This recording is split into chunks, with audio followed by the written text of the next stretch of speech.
Monday, October 10th, 2016. The world is watching.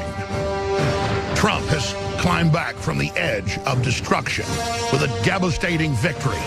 3 against 1. The planet is watching as the United States attempts to pull out of the New World Order and global government and reestablish self-determination. This is the Alex Jones Show, broadcasting worldwide. I didn't think I'd say this, but I'm going to say it, and I hate to say it, but if I win, I am going to instruct my Attorney General to get a special prosecutor to look into your situation, because there has never been so many lies, so much deception. There has never been anything like it, and we're going to have a special prosecutor. When I speak, I go out and speak. The people of this country are furious. In my opinion, the people that have been long-term workers at the FBI are furious. There has never been anything like this, where emails and you get a subpoena, and after getting the subpoena, you delete 33,000 emails. And then you acid wash them, or bleach them, as you would say, a very expensive process. So we're going to get a special prosecutor, and we're going to look into it, because you know what? People have been... their lives have been destroyed for doing 1/5 of what you've done. And it's a disgrace. And honestly, you ought to be ashamed of yourself. You know, it's just awfully good that someone with the temperament of Donald Trump is not in charge of the law in our country. Because you'll be in jail. Secretary Clinton. Be in jail. Yes, that man needs to be president. Total leadership. Absolutely has her in the target sights, and now is pulling the trigger. This is an incredible time to be alive, and I am so glad to be here.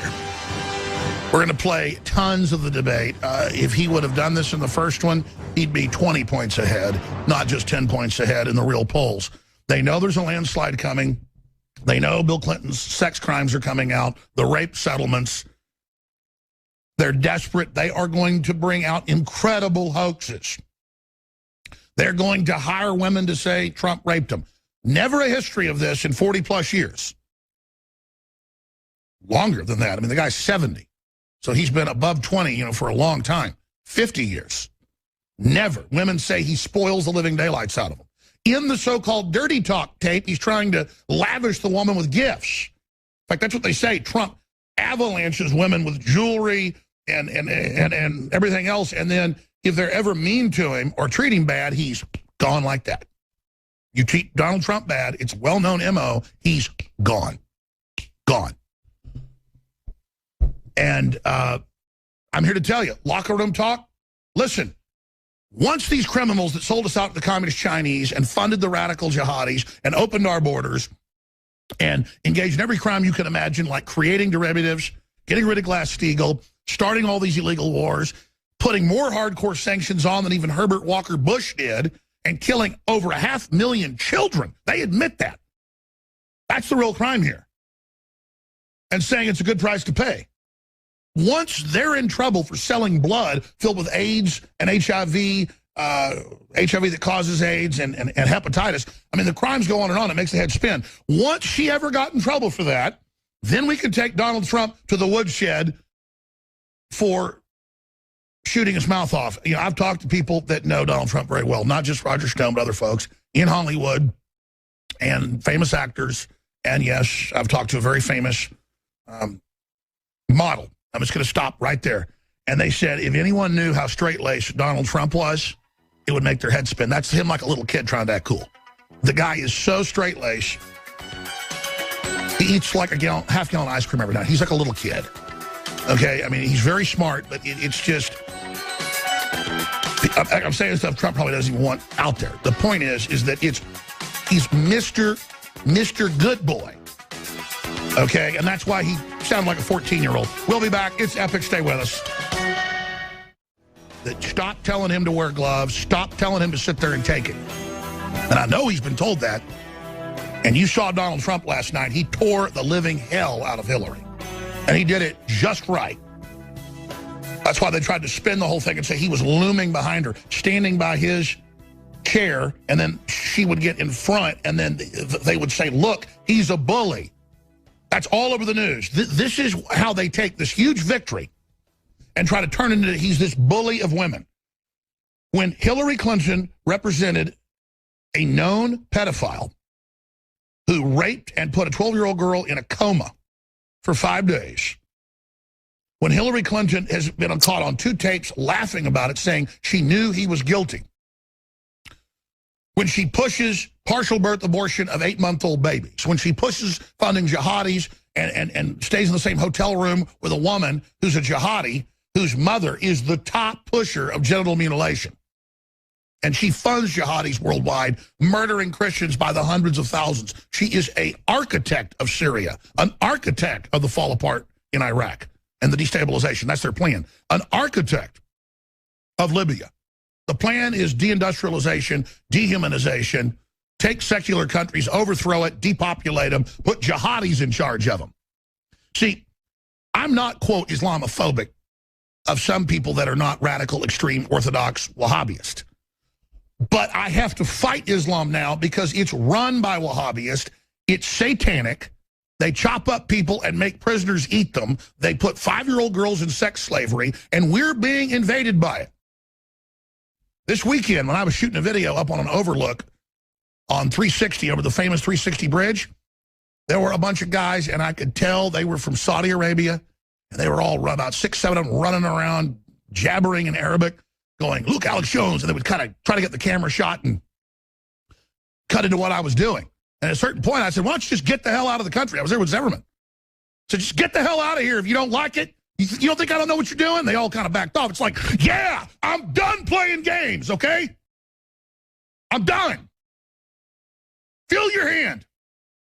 You looking for trouble? You got it. Obama, Hillary, Bill Clinton, you're looking for trouble. You got it. You understand? You got it. I can only be pushed so far. Just got red hot, man. I just got angry. Oh, going back to that hilltop.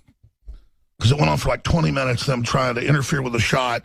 Zimmerman was there. He saw it. And I just finally turned around and looked at him, and I said, if your damn country's so good, why don't you go the hell back to it, man? You want to come conquer me? With all those people have is arrogance. And I'm tired of it. And I'm fed up. But I thought how similar radical jihadis are and slimy, how they're just like liberals. They're all fake, and how they're intellectual and they're smart, and they just have this fake arrogance. I'm so sick of people that have arrogance but don't have anything behind it. They got big, giant, 14-foot around cowboy hats, and they've never seen a cow. They're all hat and no cattle. And that's what this whole New World Order is about. Hillary Clinton, Bill Clinton. Go to drudgereport.com. He's linked to our story, top story. New WikiLeaks email, Clinton campaign insiders fear Bill's sex life could sink Hillary. Yeah, no kidding. Let me tell you what'll sink Hillary. Is Donald Trump breaking the hoax, and he did it last night, breaking the matrix. Look at Bill Clinton right there, if you're a TV viewer. Radio listeners, you all saw him last night. I want to slow that down. I want to get the actual video. We have it in HD in there. It's all over the web. I want to slow that down to where it's basically, you know, a frame every second or so. I want to just slow it down into like a 1-minute video of him, just over like 3 seconds, just slowly to see the demon, the big intimidator, the guy that beats women, bites women, assaults women. Because he's got to have it. An animal. And that is the Trump campaign ad, is that monster and his enabler. He's not homosexual. Hillary isn't his beard for men. Hillary is his beard. Hillary's got pregnant with Lester Hubble. That's well known. She's there to cover for him, and she always has. And that's why she's the boss. Because he's the drug addict. He's the one that doesn't work. He's the one that's got to have up to 10 women a day on average. He's the one taking ecstasy and cocaine and methamphetamine for decades. He's the drug addict, and she can't stand him. That's why she didn't defend him. But let me tell you something. You look at that monster. As a country, we're going to put that back in the White House. Give me a break. All right, let me break down what happened last night from my view. We're going to open the phones up today. I really want to take a lot of your calls on the debate, how epic this is. But listen to me. I had family call me. I had people come up to me on the street this weekend. I got emails. I had crew. people despondent, saying, oh my gosh, this locker room talk, it's over. 11 years old, taken out of context, it's a Bush nephew, whole thing's clearly a setup, and that's all you've got? I mean, I'm a pretty straightforward, righteous guy on average, but I talk about how I'm a sinner. Sometimes, just out of the blue, I'll say something really mean to a family member. Sometimes I'll catch myself saying something really nasty, just out of the blue, really vulgar. And that's why I say even people that are good-hearted aren't perfect. But, I mean, this is his crime? Talking about a super hot woman? And you can tell it's all edited. He goes, oh, and then I found out she was married. That was clearly all out of context. I've experienced people cutting my audio and moving it around. You can hear it. In fact, I want to take the raw audio that first aired, the Washington Post put out, and I want to show people on a graph. You can, because I hear it. I mean, I'm an audio editor. I've been doing this myself for 25 years. Not to distort, just to cutting stuff out. I heard the points where it was being edited, and the background noise was different oscillations of the bus, different things happening. Part of that was recorded when the bus wasn't even moving. Then part of it's recorded when it is. You can tell he was baiting him in the whole time and then moving it around once they release it to make it sound like he was saying he was going after her. No, he learns she's married and then backs off of it. But Trump didn't even defend it. He knew the public wouldn't get that. He just said, okay, I apologize. Locker room talk. Let's move forward. Just like when he's on Howard Stern to pitch his hotels and things, because Howard Stern has a gigantic show, especially back when he was going on it. I mean, it was reaching 30 million people a week sometimes. The type of folks that go to casinos and go to hotels. And I'm not defending any of it, but imagine Stern's asking him all these questions. He does that when I come on. He does it to everybody. And Trump's like, yeah, sure, yeah, let's get back to this. Yeah, okay, maybe Iraq's okay. 3 years after we're already in there. Before we had the Iraq war, he was on Fox, CNN, you name it. We've played the tapes saying it's a bad idea, we shouldn't do it. Once we were in there, he said, well, I'm not going to not back the troops. I thought it was a bad idea, but okay, now we can't just leave the place because it's going to fall apart like it happened. The guy's really smart, and he listens to top generals. So we've got Hillary's potty mouth and all the things she's been caught doing. Just get that effing dog out of my way, said Secret Service canine handler. Where is the GD flag? I want the GD effing flag up every morning at effing sunrise. Hillary to staff in Arkansas governor's mansion. These are all famous quotes. I've had a lot of these Secret Service on. Let me tell you something. I've talked to 2 separate Blackwater people. Because once I talked to one, I talked to another. I just brought it up. And he goes, yeah, no, I've done details for her when she was in the Middle East. And yeah, she would constantly flip out and cuss everybody out. And they'd bring a dog into her quarters to check, in case somebody planted a bomb. She'd go, what the F is that dog? Get that F in, and blow up for like 15 minutes screaming. And you talk to somebody else, and I go, how did Hillary used to act? Oh, she'd blow up and scream and act crazy. Or she'd go into a trance and just sit there for like an hour while they were driving, just looking down. She was a robot. I mean, I probably could get these guys on the air. I mean, they're so sick of her. People go, oh, Blackwater, that's the most evil organization in the world. Blackwater got blamed, and I was even guilty of some of this at the time, for every other mercenary group, including super cheap ones that hire like minimum wage people that aren't even soldiers, literally. Out of England is one of the worst groups. And then they got blamed for all other contractors. Kind of like Google becomes the name of search engines. You don't say search engine, you say Google. You say mercenaries, you say Blackwater. And I'm certainly not defending Prince and some of the stuff that went on. My point is just talking to the Blackwater people I've run into and others, they talk about, because that's who protected the diplomatic details, people like Secretary of State Clinton. She is a freaking monster. And it's well documented. So she's up there, how dare you? You're so despicable. You're so horrible what you said about women. Oh, my gosh, I can't believe children are hearing this. And the first question set it up. The black teacher, she goes, are we going to have appropriate things here tonight? Or are you both going to be appropriate people? And Cooper goes, excellent. Point.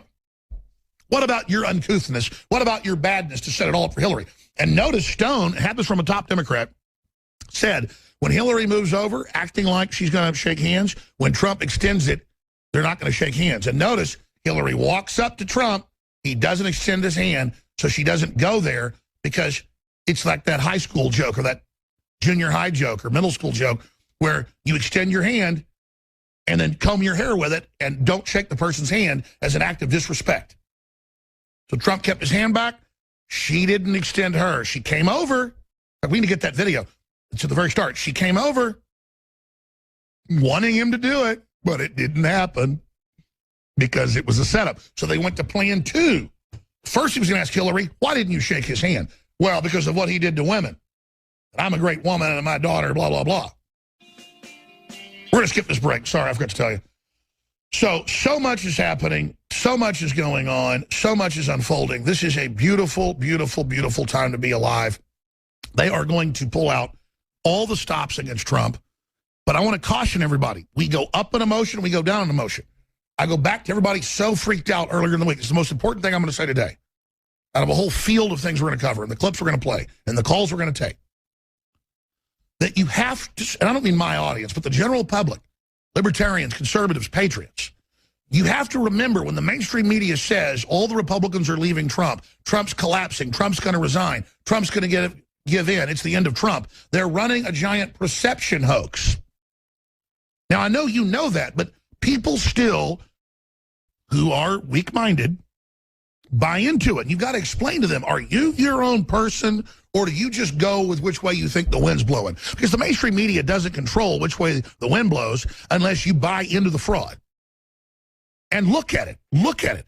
Take the lemons and turn into lemonade.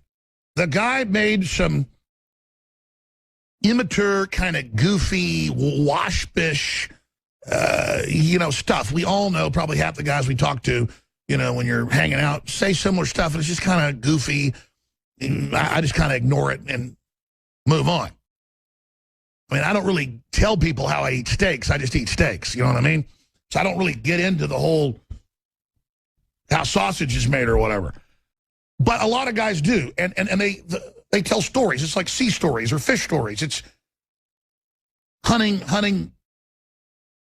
imaginary birds. What's that type of hunting everybody always tells the kid that hadn't gone hunting? They take him out in the field or the woods. They say, here's a bag, and you run around and you catch the snipe, and then about 2 hours later he realizes everybody's run off, and then you tell him, pull back up in the truck, and they say, hey, buddy, these type of birds don't exist. Or it's similar to that. But I'm not going to get caught in that anymore.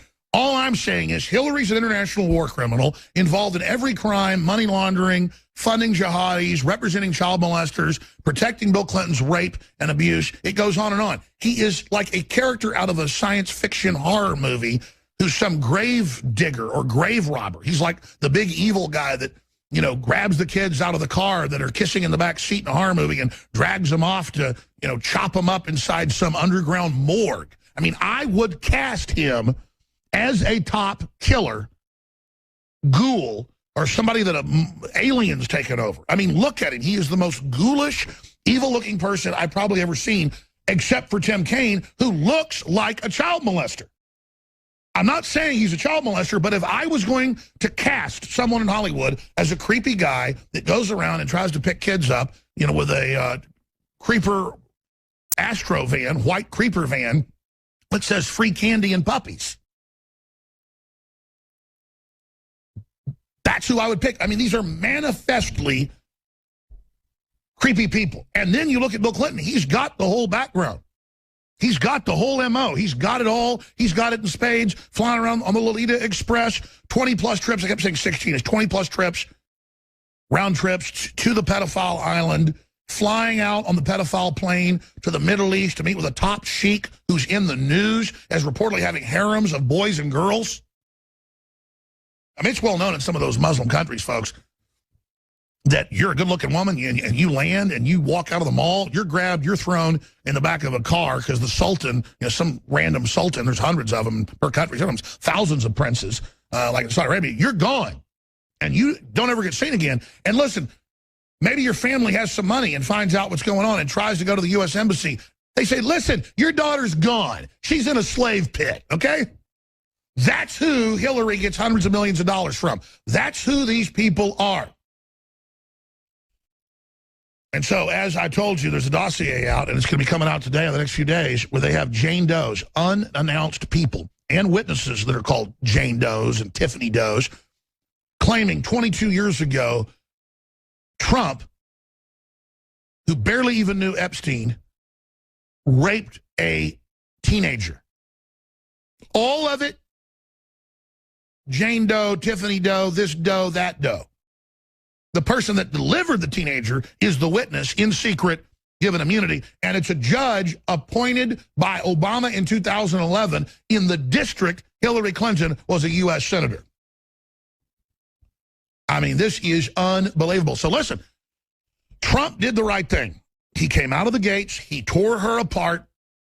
He told it like it was. The media was never going to leave him alone. They're never going to stop cheating. They're never going to be sweet to him if he just plays along. That's all a hoax.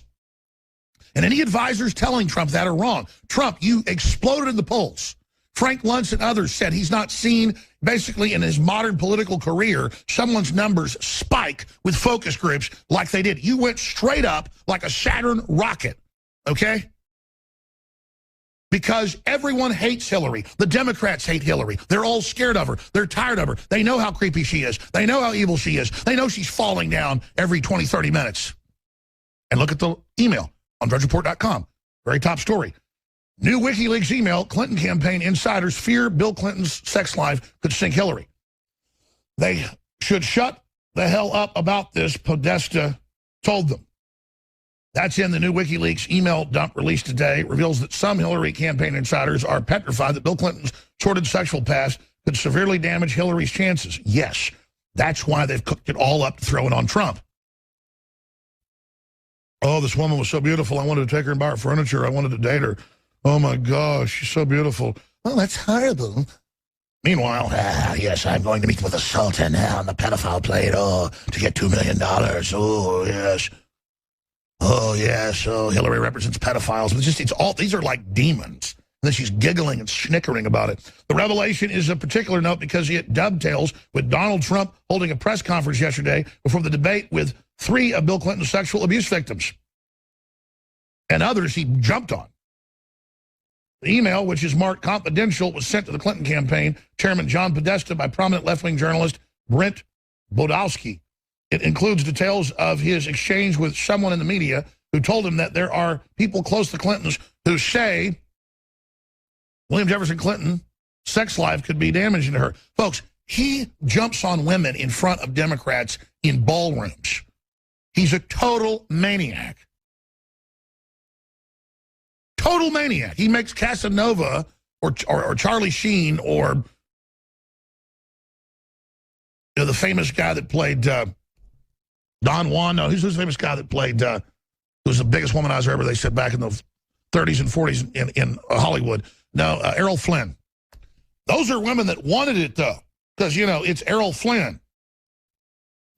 No, not with Bill Clinton, man. He will attack you in a second.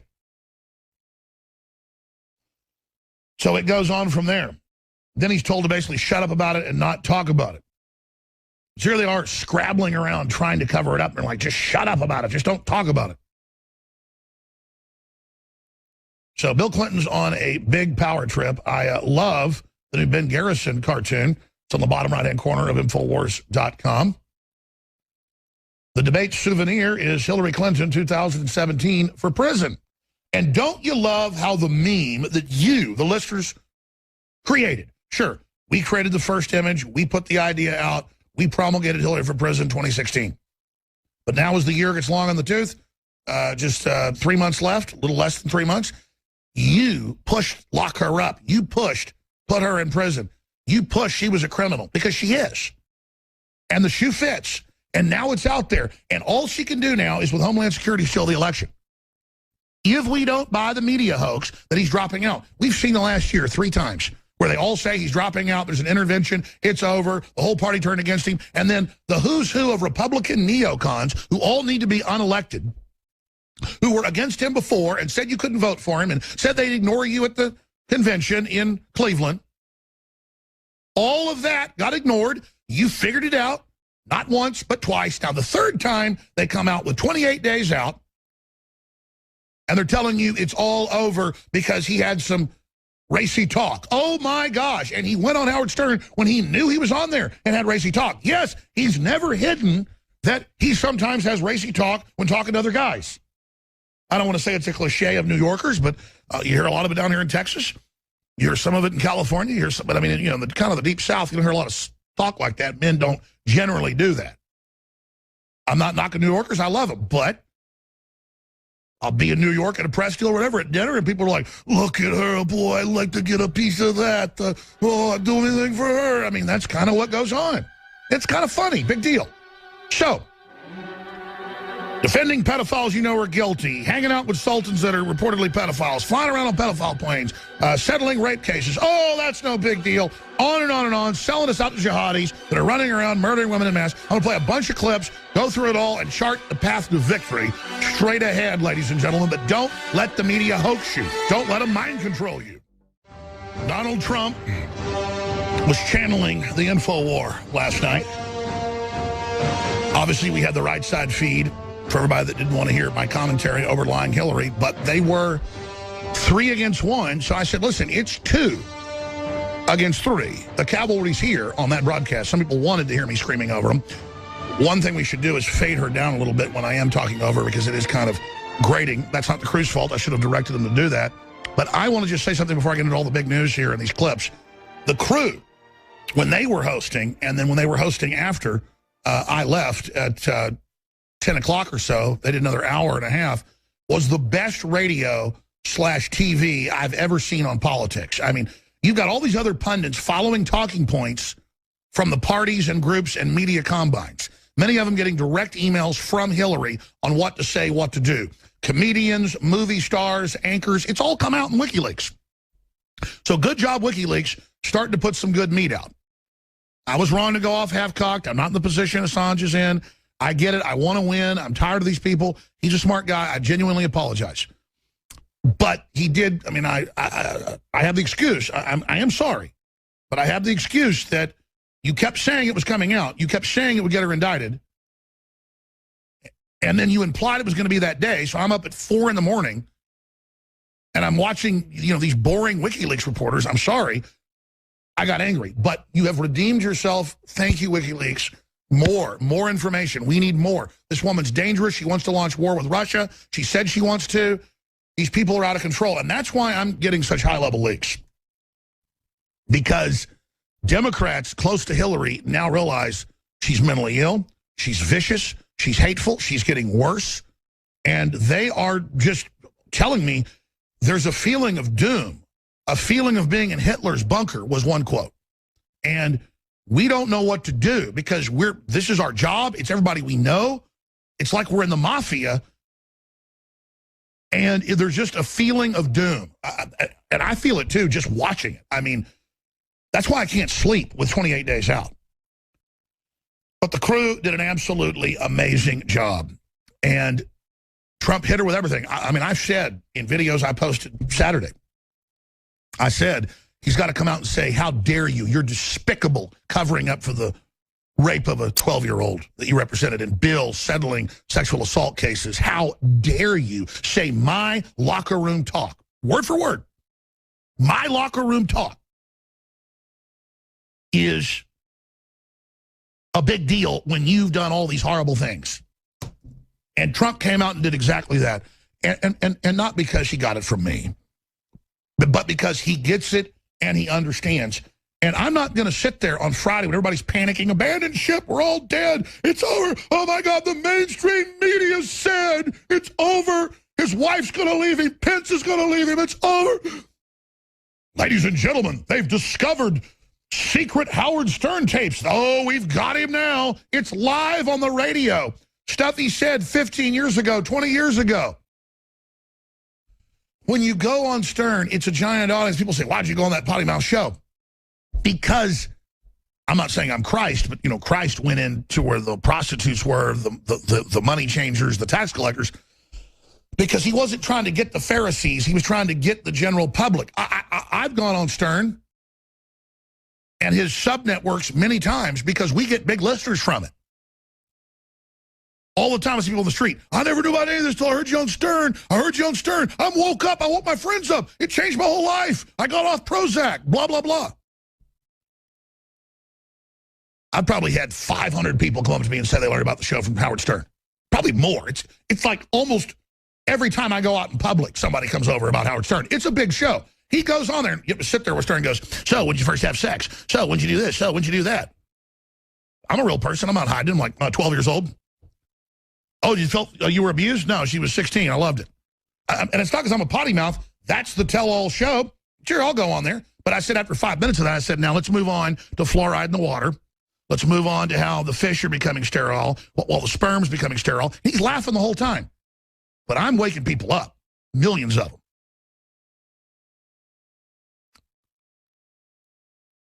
And I was told later, higher up said, dude, and Stern rarely, as people tell him, don't have folks on. I was told, people said, man, we had the highest ratings. He said it the next week.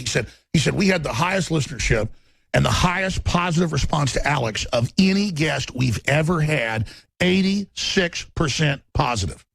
They had a poll. They said, I've never seen anything like it. Did you ever be back on Stern himself? No. They put me on their sub-channels, and then they said, well, yeah, we've been gotten crackdowns on that. Can't have you on anymore. That's fine. The point is, the enemy didn't want me on there because I was having a big effect. Other big shows get bucked when I come on. They have to put their jobs on the line to have me on.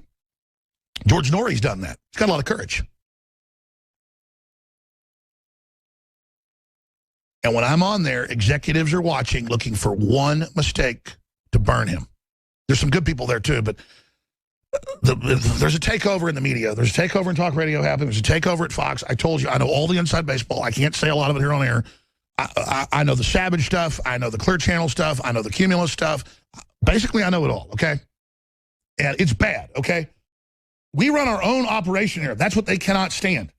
GCN's just our satellite provider. God bless them. They're great folks. But it's mom and pop. And I don't want to get into myself anymore, but we're all interconnected. You're interconnected. And I have to let you, the audience, know what we're going through, what we're dealing with. If something horrible comes out and Trump comes out and agrees he did it, I will then weigh it. But I'm never a lesser of two evils person, but with Hillary, there's not even the same universe. I mean, she is an abject, psychopathic demon from hell that as soon as she gets into power is going to try to destroy the planet. I'm sure of that, and people around her say she's so dark now and so evil and so possessed that they are having nightmares, they're freaking out. Folks, let me just tell you something. And if the media wants to go with this, that's fine. There are dozens of videos and photos of Obama having flies land on him indoors at all times of year, and he'll be next to 100 people and no one has flies on him. Hillary, reportedly, I mean, I was told people around her that they think she's demon-possessed, okay? I'm just going to go ahead and say it, okay? They said they're scared. That's why when I see her, when kids are by her, I actually get scared myself for the child. I mean, that big rubber face and that... I mean, this woman is dangerous, ladies and gentlemen. I'm telling you. She is a demon. This is biblical. She's going to launch a nuclear war. The Russians are scared of her. By the way, when people are scared of you and they got nuclear weapons, you have a big war. When you're scared, you fight. When you're a man. You don't crawl in the hole and stick your butt out the other end so the wolf can eat it. You fight. And I'm going to tell the Democrats something. And all the trendies, all the rest of you, you've lived on the guts of your ancestors. You've lived off what was built before. You don't appreciate anything. You're pseudo-intellectuals that think you know everything. I've been around you. You are despicably sad and pathetic people. I'm not going to sit there and kiss your ass. If you want to redeem yourself, then admit Donald Trump's right. Admit he's a lion with a bunch of jackals attacking him and hyenas. Stand up for what's right. Admit the entire power structure you claim you're not part of is against him, and then ask yourself why you want to be part of this delusion club, the delusionites, the delusionals, where you think you're a winner and you think everything's okay because you said so. You're living in your own world. I know I'm right. And this is a fight against the hoax machine. It's a fight against the mainstream media. It's a fight against globalism. It's a fight against all the corruption we've seen. The Republican Party establishment, the Bushes, the mass graves, the dead children, the sanctions, the wars. I mean, Trump last night was so genuine. You can tell he got down to real Trump last night when she's like, you're with the Russians. He goes, I don't even know the Russians. I have nothing to do with the Russians. But why would we want to have a war with them? They're not doing anything to us. We need to link up and defeat radical Islam with them. And she's the one launching the modern jihad. She knows full well. Here he is, trying to stop World War III. Hillary and her people are trying to start a war with Russia. They admit they are. They're trying to overthrow it internally with Soros' group. It's on record. And there's this guy going, yeah, okay, yeah, I don't want to have war with Russia. Doesn't mean I work for him. What's your problem? You're a despicable person. She sleeps in the same room with that creepy weirdo woman, Uma Abedin, whose mother wears a hood over her head and writes top articles in the world promoting cutting women's genitals off. What the hell? That woman, number one's ugly and evil. But imagine if you're like, oh, what does your mom do? Oh, she's a top genital mutilation pusher. I'd be like, whoa, get the hell away from me. Again, but Hillary's into like creepy, weird, sick stuff, man.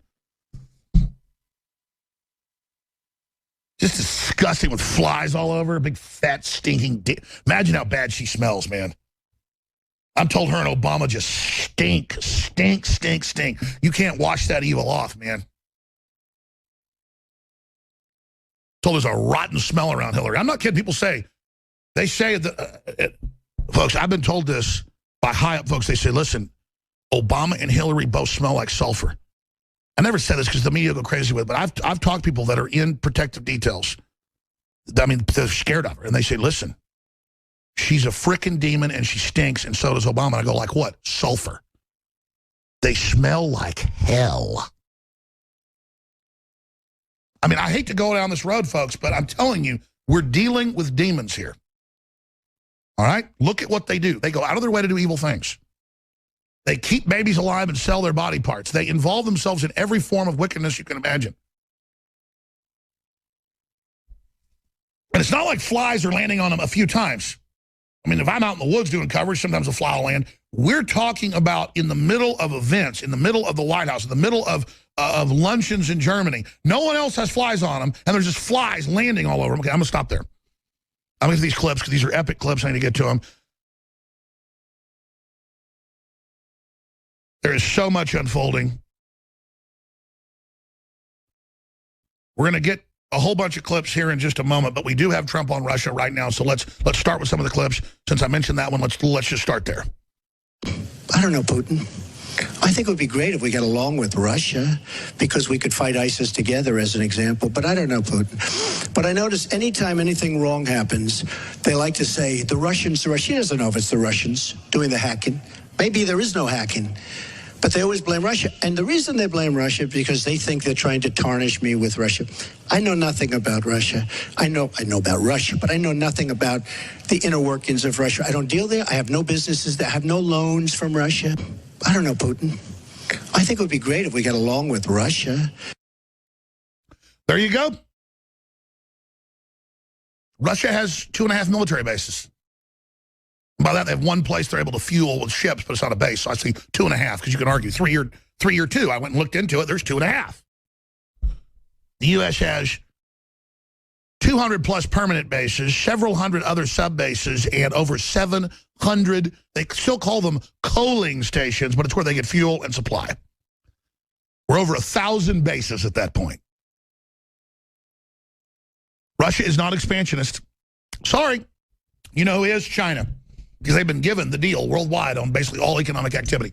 Panama Canal, all the deep water ports, 97% of rare earth minerals. You don't think we couldn't be getting those? They've been given them. It's a global deal. It's admitted. They're allowed to have tariffs on us and higher corporate tax to make sure, lower corporate tax to keep ours high, to screw us. This is globalism. This is their deal. This is economic warfare by the corporate elite. Trump wants to end that. And you fools, and I'm not talking to our audience, but the people that make jokes, you know you've bet on pure evil. You know that you're wrong. Now, I'm going to get to some more of these clips. In fact, I want to go back to the first one because I've got like 15 of them. They're so amazing. Then we'll open the phones up and take your phone calls. Trump threatens to prosecute Clinton, says you need to be in jail. Trump steamrolls Bill Clinton's past behavior with women. CNN caught coaching undercover voter panel. We've got so much coming up. But before I do that, we need to refuel this operation. You heard me skip a break earlier. That's expensive, but I'm just so on fire. We're going to end the Hillary for President shirts in 28 days. Everybody else can still make them or whatever, but these are the originals. They're $19.95. We need to make, you know, the $15 off this to fund this operation. The reporters, the crew we had there covering it. This is very expensive, even though we run this from Texas. I couldn't do this if I was in New York or LA. I mean, we'd be a third the size. But by God's blessing, we ended up here. This is where I'm from, and we're able to do it. It's all worked organically. But we need to make some serious money around here to be able to fund these operations. We need to get a lot of money in here. So everybody, you already got a shirt, get another one. This is a war. You know it. You know we're at the tip of the spear. You know we are the national talking point memo against the New World Order along with Drudge. It's Drudge and InfoWars are the tip of the spear. Everybody else is right behind us. And believe me, I want them to get bigger than us, man. I don't like being the main target. We have another limited edition, Don't Tread on Me, with a Gadsden snake wrapped around Hillary. On the back, it says, Lock Her Up. That's a limited edition. We're only doing this run of them. They're almost sold out, by the way. We've got the DNA Force, 23% off. Amazing. With the BioQQ, the BioPQQ, the CoQ10, all of it. The Ultimate Formula, amazing discount right now. We also have our new probiotic, Biome Defense. We have 25 million live culture bottle that is half the price of the one that's 50 million per pill. And this comes with a cold pack with it. This is the highest quality. There are competing nutraceuticals sold by doctors. They're not prescriptions, but doctors sell them that are $100, $150. There are some brands that aren't even as good at Whole Foods for $80, $90, $100. So we have this for, what, $40 and for $60-something. Very expensive for us to produce. And the profit we make funds this operation. InfoWarsLife.com or call toll-free 888-253-3139. And I'm going to tell you something else. Our radio crew, our TV crew, our writers, our reporters, our backup people that run this operation, they've been working on salary 18 hours a day. And I say, volunteer if you want. I'm going to work 18 hours a day, 6, 7 days a week until this is over. And you know what? I come up here sometimes at like 3 o'clock on a Saturday, and people are already here fighting and working without me. And they don't even want the money. But a lot of them aren't paid that much because we don't have that big a budget. I want to give them a big bonus. I know a lot of you want a bonus, too. This economy's in trouble, but you're funding, fighting back to get our republic. Believe me, he cuts taxes by 50% like he's about to do, economy's going to explode. More receipts are going to come in. They're going to make more money, too.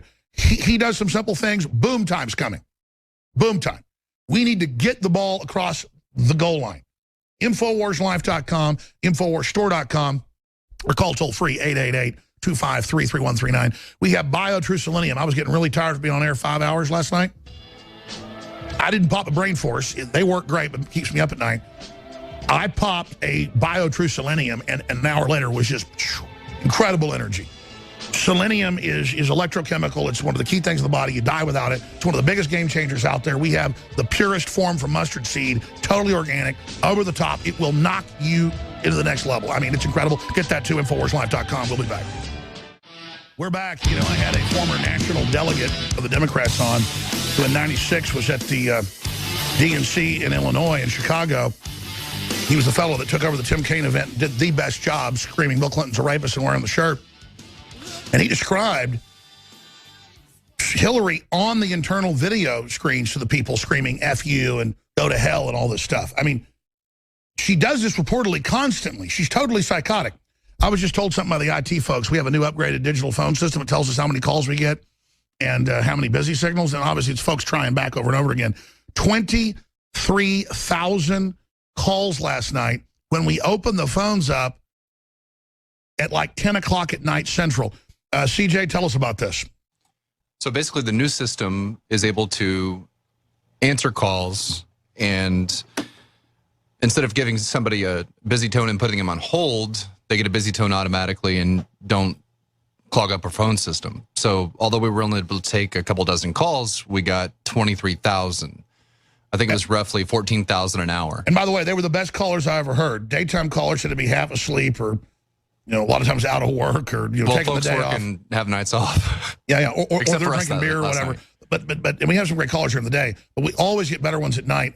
And that's why I really should just say first-time callers and get folks on who aren't just waiting till the second I say the number and call in, because the callers were so amazing last night. I mean, I'm telling you, I was so proud when I left here after doing 6 hours at 10:30, and I was driving home, and I just sat there in the parking lot at my house because my kids were already asleep for an hour listening to you guys, and it was just so seamless, so on target, so smart, so original, so on target. I love you guys. I love this crew. I love our reporters. I didn't used to talk like this. We've had some decent crews, but this is the crew.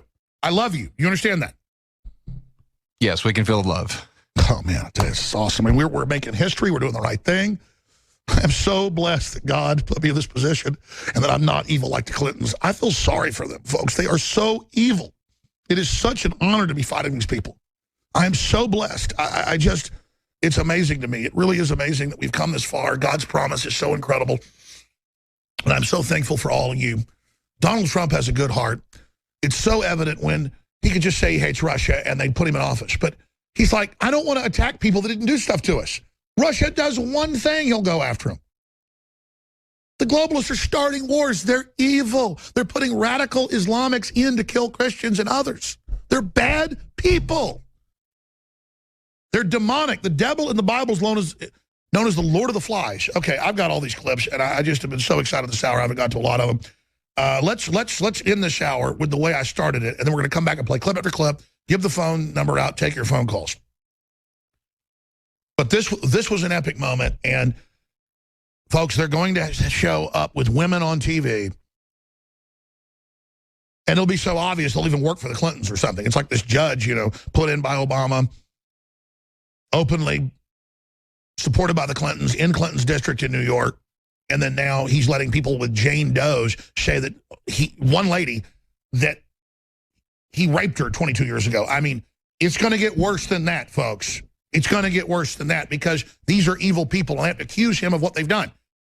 They know Trump was getting ready to expose the Epstein stuff. They know that was the battle plan. And Stone told him a year ago, do it now because they're going to cook it up on you, even though you've only been to one of his parties during the day and were there 30 minutes. He's talked about this a year ago. You've got to do this, Donald. He said, oh, they won't do that. Yes, they are. He just can't believe they're doing this. But now he's taking the gloves off because he has to. So get ready, folks. They may kill him, too. And how are you going to feel when you've been talking bad about Donald Trump when he's in so much danger? So when we come back, I've got like 15 clips. We're going to play them all. We're going to talk about them. We're going to break it down.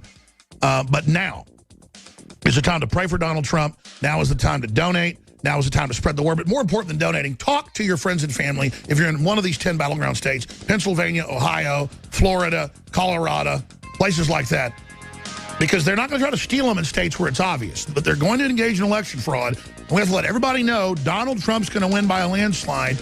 Look for the steal. Stay with us. We'll be back. When you experience providence in your life,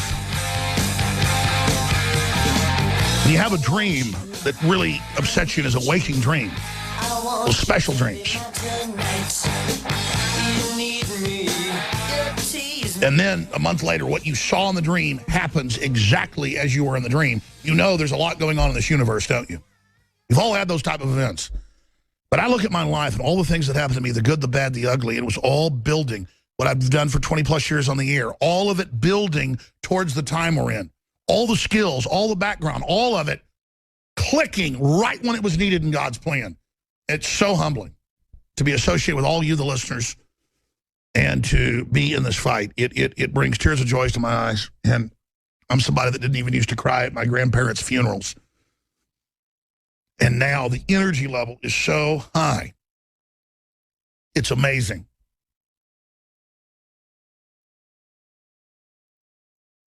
I think they're going to try to kill Trump, or they're going to have an assassination attempt on Hillary in the next week or two. All hell's going to break loose. Get ready. If she gets in, she's going to launch a war with Russia for sure. She is demonic.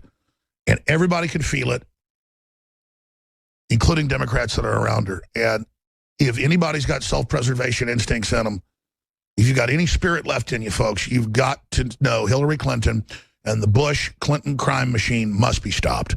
And that's why I've told everybody, the gloves are off, brass knuckles are on. I know that all that matters is I throw myself, every ounce of energy, every ounce of my will, all my blood, all my treasure, my family, everything. I put it all on the line. And I ask God to carry us the rest of the way.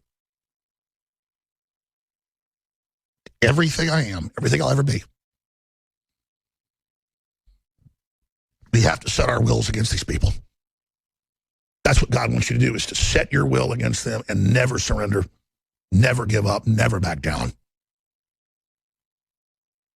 I look at the public, they're starting to wake up, but they just, you know the media lies, you know they twist, you know they create these petty events, they think you're small and stupid, and then still people somewhat buy into it. Not as much, but now if they do everything they can and do it just right, they're able to still kind of hoax a little bit.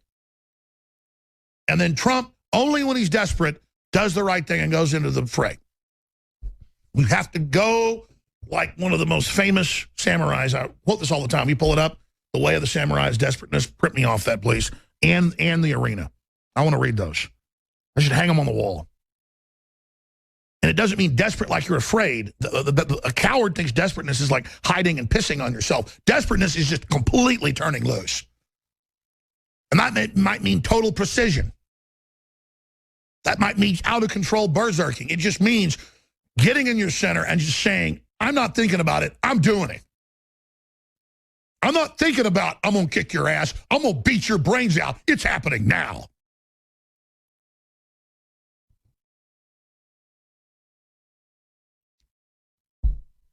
We're going to run over evil. And there's going to be other fights. But I'm telling you, these churches have been run by the globalists for a long time. They've taught you to stand down. They've taught you it's the end of the world.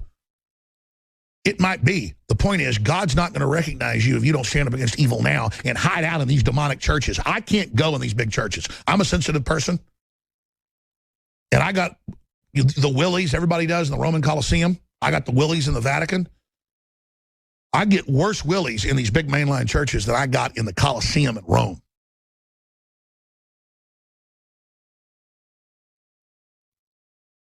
That's because most of these big preachers you see are globalist agents, and they hold a satanic office. It's one thing to be evil, but when you pose as a man of Christ and you aren't, it's the most demonic thing there is. Donald Trump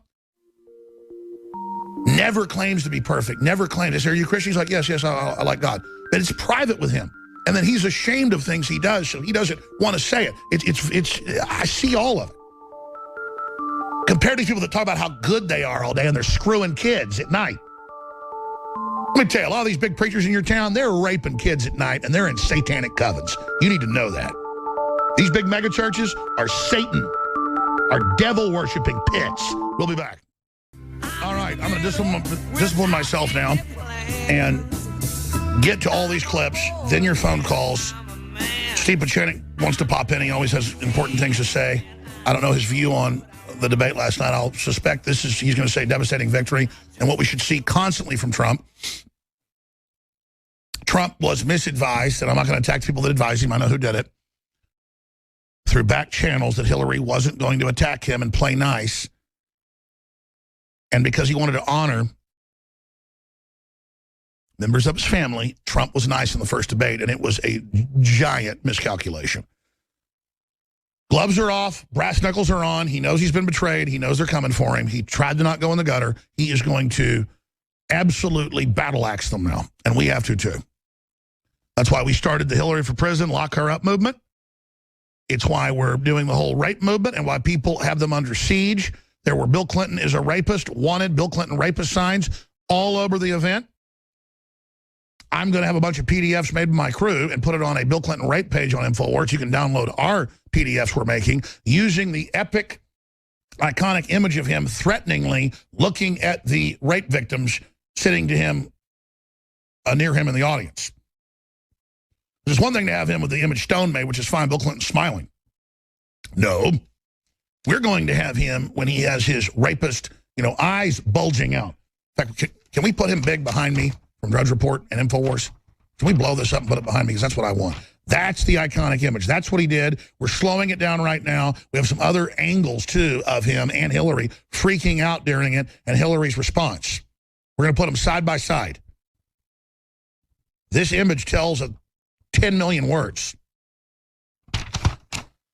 So that's all coming up. But I was talking about desperateness, not in the way people think of desperateness, like cowardly desperateness, but the desperateness of a woman picking up a 2,000-pound car off her baby. It's been seen by police, firefighters, you name it.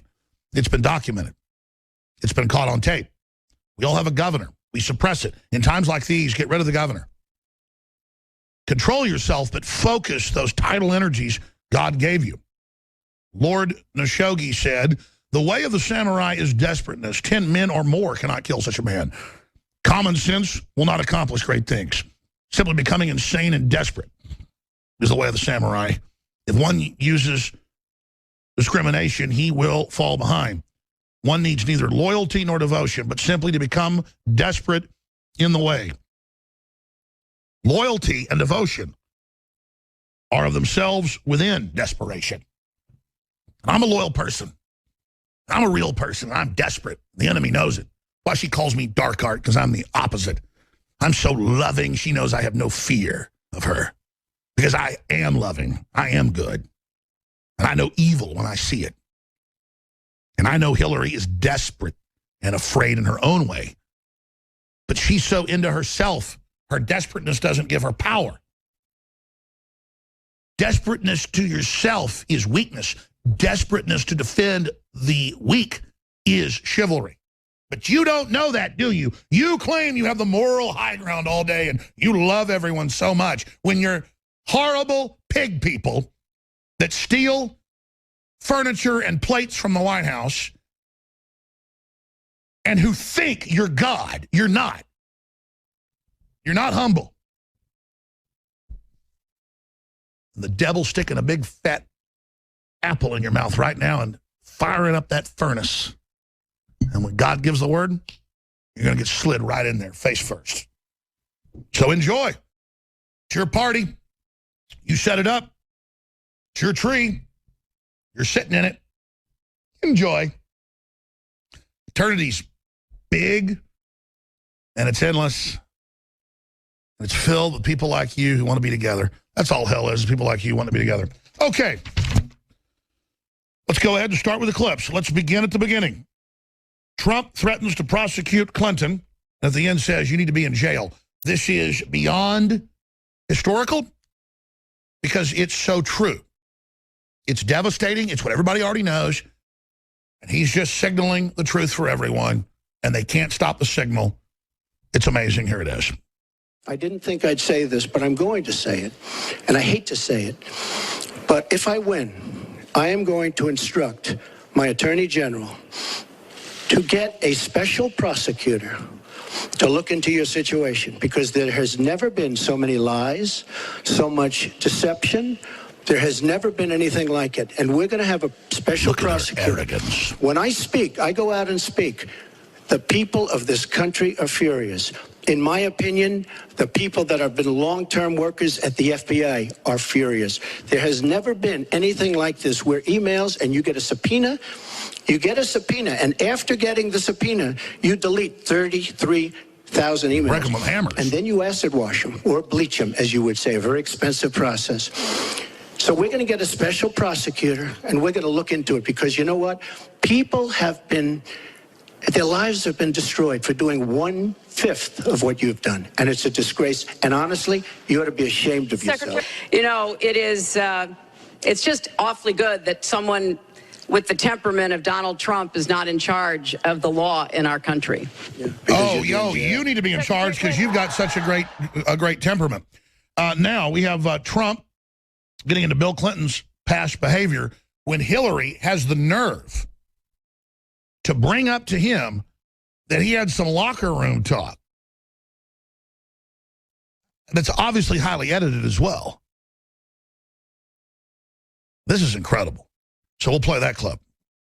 Jeff from Ohio asks on Facebook, Trump says the campaign has changed him.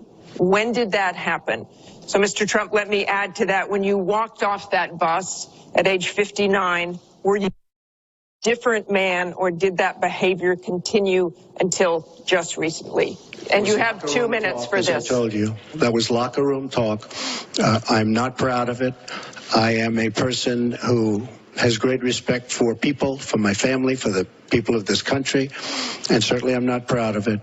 But that was something that happened. If you look at Bill Clinton, far worse, minor words, and his was action. His was what he's done to women. There's never been anybody in the history of politics in this nation that's been so abusive to women. So you can say any way you want to say it, but Bill Clinton was abusive to women. Hillary Clinton attacked those same women. And attack them viciously. 4 of them are here tonight. One of the women, who is a wonderful woman, at 12 years old, was raped at 12. Her client, she represented, got him off, and she's seen laughing on 2 separate occasions, laughing at the girl who was raped. Kathy Shelton, that young woman, is here with us tonight. So don't tell me about words. Put her in a coma. Absolutely, I apologize for those words. I have daughters. Makes me But sick. it is things that people say. But what President Clinton did, he was impeached. He lost his license to practice law. He had to pay an $850,000 fine to one of the women, Paula Jones, who's also here tonight. And I will tell you that when Hillary brings up a point like that, and she talks about words that I said 11 years ago, I think it's disgraceful, and I think she should be ashamed of herself, if you want to know the truth. And then he goes on. There's another extra little giblet, but this is powerful. And he can get even more serious now. But notice, I was freaking out 5 minutes into it. He was letting Hillary attack. It was stage stuff with Cooper, first stage question about morals. He wasn't doing anything. He was apologizing, but he let him just keep attacking. They did 3 rounds of attacks, and I was just screaming, attack, attack, attack. And I knew I was right about Trump. I know he's not a shill. And I was like, how can my instinct, my gut be wrong? We're going to skip this break coming up. I got so upset, and then boom, he did it just right. Which, again, I was questioning him. I need to learn that I don't know everything. All of us do. That if my gut tells me he's God's with him, and my gut tells me I need to be with Trump, that he's going to do the right thing. My gut tells me, folks, if my gut ever tells me to turn against Trump, I'll turn against him. My gut's never wrong. Your gut's not wrong either, folks. Just go with it. But God gave it to you. Your brain communicates with you when you're not listening. The subconscious has the nerves right to your guts. And that's the bigger part of your brain that's 100, 200 times more powerful. And it knows. That's where your soul's at, too. Donald's great escape. Trump keeps his campaign alive with barnstorming comeback after confronting Hillary with 4 of Clinton's sex victims, and she fails to nail him over sleazy tape scandal. Sleazy. Talk about wanting to buy a woman a bunch of furniture? It's all edited? And he goes, oh, and then she was married. You can tell that was early on why he couldn't go out with her. It's clearly edited. We need to take that waveform, the original, and show folks, because I know I can hear it, how the background noise goes up and down.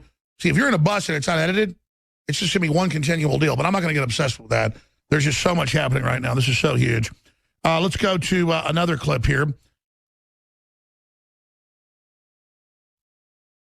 Let's go ahead and play, because this is important. Let's go ahead and play. I've got so many of these clips. I don't know where to go here. Let's go. Clinton and moderators gang up on Trump.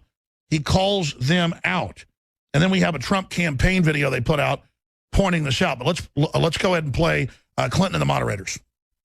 Karpowicz. Look, let me explain how this works. They got Cooper and Rat teamed up on him. I'm helping Donald, okay? I'd like to know. Why aren't You can tune into other stuff. It's just got the feed. It hasn't. But they're 3 against 1. It's 2 against 3 all. now. Ken Karpowicz has a question. Nice to 1-on-3. There you go. Donald gets it. 1-on-3. Boom, baby. 2 against 3. Yes. It is not affordable. Americanism, not globalism. There was a lot of that last night where I'd say something and he'd say it right after.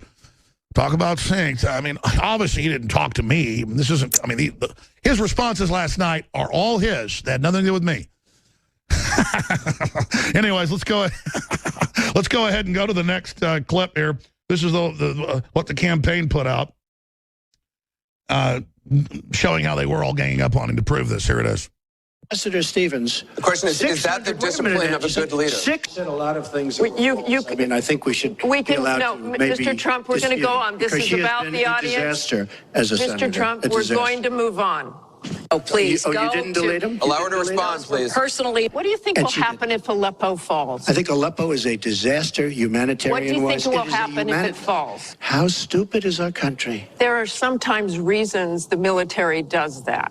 Psychological I can't warfare. think of any. I can't think of any. It and I'm might pretty good be to at it. help We have get General civilians Flynn out. getting a subpoena from the United States Congress. We have to move on. If you Secretary did that- Clinton, you can wait a minute, respond, and then we got to one move on. We If want to you give did the that in audience private sector, a you'd be chance put here. in jail, let alone after getting a subpoena from the United States Secretary Congress. Clinton, you can respond. Then we have to move on to an audience question. Where the Mr. primary Trump, part of Mr. her Trump, campaign. I want to get. Let me follow on I this. just wanted just one thing. First of all, Hillary, everything's broken about it. Everything. The 15,000. Please allow her to respond. Brought up the emails. No, it hasn't. It hasn't, and it hasn't been finished. He got less at all. time, interrupted him like 100 times. It's nice to 1-on-3.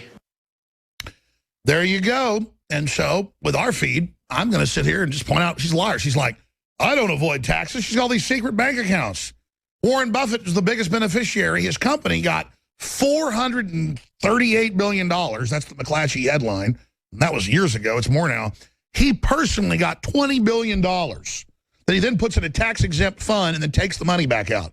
Then he says to people that don't know how finance works, I'm a rich guy and I don't pay enough taxes. Raise taxes on rich people. He means people making $50,000 or more now.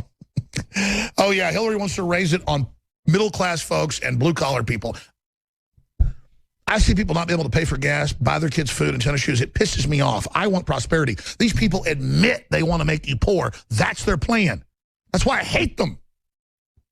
If I'm in a cafeteria, because I like going to blue-collar places like Luby's, and I see old ladies in there that are scrimping and can't buy food, I don't like to make a big deal of it. I go up to the front and pay for their food, and then I start crying because 10 years ago, people were able to buy themselves food.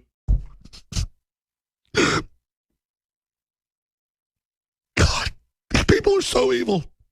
Why can't America wake up and beat them? Donald Trump's not perfect, but he doesn't want to hurt you and your family.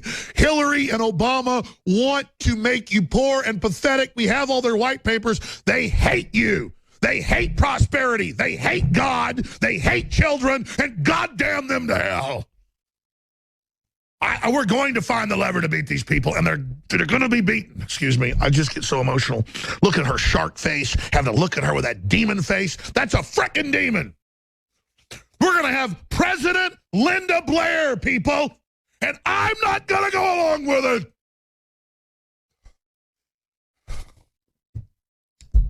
Excuse me.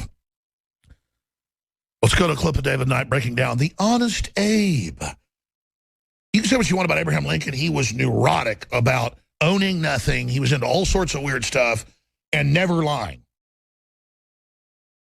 But he would talk to one group from their perspective, another group, but that's not lying. Hillary's caught in emails talking about lying to people. She turns that into Honest Abe Lincoln, who was the opposite of her. He was a spiritualist. He was into weird Rosicrucian stuff. He was owned basically nothing. When he died, he had a comb and one cup and a knife and a fork and 2 suits. Abraham Lincoln is the polar opposite of Hillary Clinton, scrounging, buying crap, having rotting mansions everywhere. Abraham Lincoln grew up in a 1-room log cabin. You grew up as the daughter of the Chicago mob boss. Oh, yeah, you didn't know that. It's well known. The whore media won't tell you. Let's play this clip. Look, now she's blaming. She got caught in a total lie. Her papers went out to all her friends at the banks, Goldman Sachs and everybody else. And she said things, WikiLeaks, that just came out. And she lied. Now she's blaming the lie on the late, great Abraham Lincoln. That's one that I haven't. Okay, Honest Abe. Honest Abe never lied. That's the good thing. That's the big difference between Abraham Lincoln and you. That's a big, big difference. We're talking about some difference. Yeah, that was really a good example of Donald Trump really hitting his stride. And, of course, that was a question where they asked her about her statement saying, well, you know, I've got a private policy position, then I have a public policy position. In other words, I've got 2 different ones, and I lie to the public. I don't really tell them what's really on my mind. And, you know, first she tried to spin it in a number of ways. She said, well, I think that's strategic and it's presidential. And then, of course, she did what she always does when she's in deep trouble. She pivots to the Ruskies. She goes on and starts talking about the Ruskies. But Donald Trump didn't let her off. He came back. Oh, she also threw in a thing about, well, I was just referring to something that Abraham Lincoln did. And Steven Spielberg wrote about. He came back and he said, okay, so you're saying that Honest Abe lied to the public. I thought it was a great rhetorical flourish. Absolutely a good example of Donald Trump in command of this debate. For Infowars.com, I'm David Knight. Americanism not... Yeah, they filed those special reports during the live debate. Let's back that up because I want to point out something about mind control. That's our old studio. We've loaded images in there that are about 3 years old. We need to put new ones in. But we show the TSA searching people without warrants. We show Nazi Germany doing it. And I've had mainstream reporters in the last couple of years, twice that were here. I don't even have them here anymore. I don't have time for it. They can make up whatever they want. Interviewing me in there because I kind of office out of that radio room. That's kind of my office. That's the room I like to. It's real cold in there and it's nice and padded walls and you can't hear anything and it's a good place to think. So that's kind of my office. So I'll be interviewed in there and they'll go, "Excuse me, what's the Nazi thing right there?" And because there's a bunch of those showing, the globalists and Homeland Security like Nazis because they are. I mean, the 68 Gun Control Act was taken from the Nuremberg trials. It was the Nazi gun control thing from the Weimar Republic that previously dated the Nazis, but they codified it. And twice, I just remembered that, they've said, "What's that Nazi stuff? Or would you want to explain this?" And I look at them and I go, "Oh, no, I'm not going to explain that to you. Make it up if I'm a Nazi if you want." "Oh, really?" And I go, "One's the TSA searching somebody. One is the Nazis. You understand, dumbass?" That's why I don't even have, and they get it. They just want to score a point. They just want to be able to say I'm a Nazi. They have no morals. And see, that's one of my blind spots. I just have to get in their mindset where they don't care about real stuff. They just want to find some leverage. They're the high ground. They're the liberals. No, they're not. They're the fascist. And the Republican Party is just as bad, and they're all against Trump. Duh. I mean, it was like I was up there after I had the Muslims confronting me up on this hilltop shooting a video Saturday titled, "Donald Trump Must Attack or Drop Out." And thank God he got it and attacked. And then this guy walks over and goes, "I don't watch your show, Alex." He had his wife, and he was like, "Are you a Christian?" And there's this thing where these fake Christians always, "Are you a Christian?" And I'm like, well, I don't pray up on the mountaintop. I just do broadcasts from it. I'm not like the Pharisees. And then they're going to go, "What, you're a Christian? You don't know in the Bible? In the New Testament, Christ's all about the people that tell you how good they are and how perfect they are all day and how much they love God and how they don't commit sins and how they don't do anything and they blah, blah, blah, how wonderful they are. And then Christ beats them with whips." He goes, "Oh, so are you?" I go, "My God, you didn't even understand what I just said. You're a pseudo-intellectual that wants to come over to me." And I mean, Zimmerman was there. I was fit to be tied. I just yelled at the Muslims. And, I yelled at the 6, 7 Muslims. I just said, "Look, you're bugging your eyes out, acting tough, hopping around with your shirts off. You love your damn country so much, get back to it." "Oh, you're not laughing now, are you?" Because I'm done. I'm through. You people want to shoot your mouths off and start wars that you can't back up. Now you want World War III. I'm not going to stand here and take it, and neither are the American people. Excuse me. Let me just plug now since we got off the break.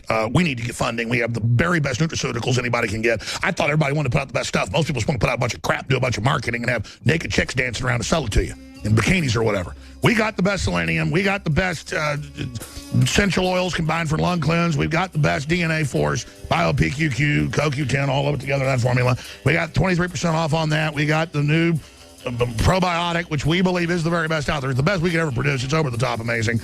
Get major game changer. Has the whole industry freaking out. Biome Defense available. InfoWarsLive.com, InfoWarsStore.com. Fund the operation. You've got a guarantee from me. I will rampage against the enemy. Ladies and gentlemen, we are broadcasting worldwide. I am your host, Alex Jones.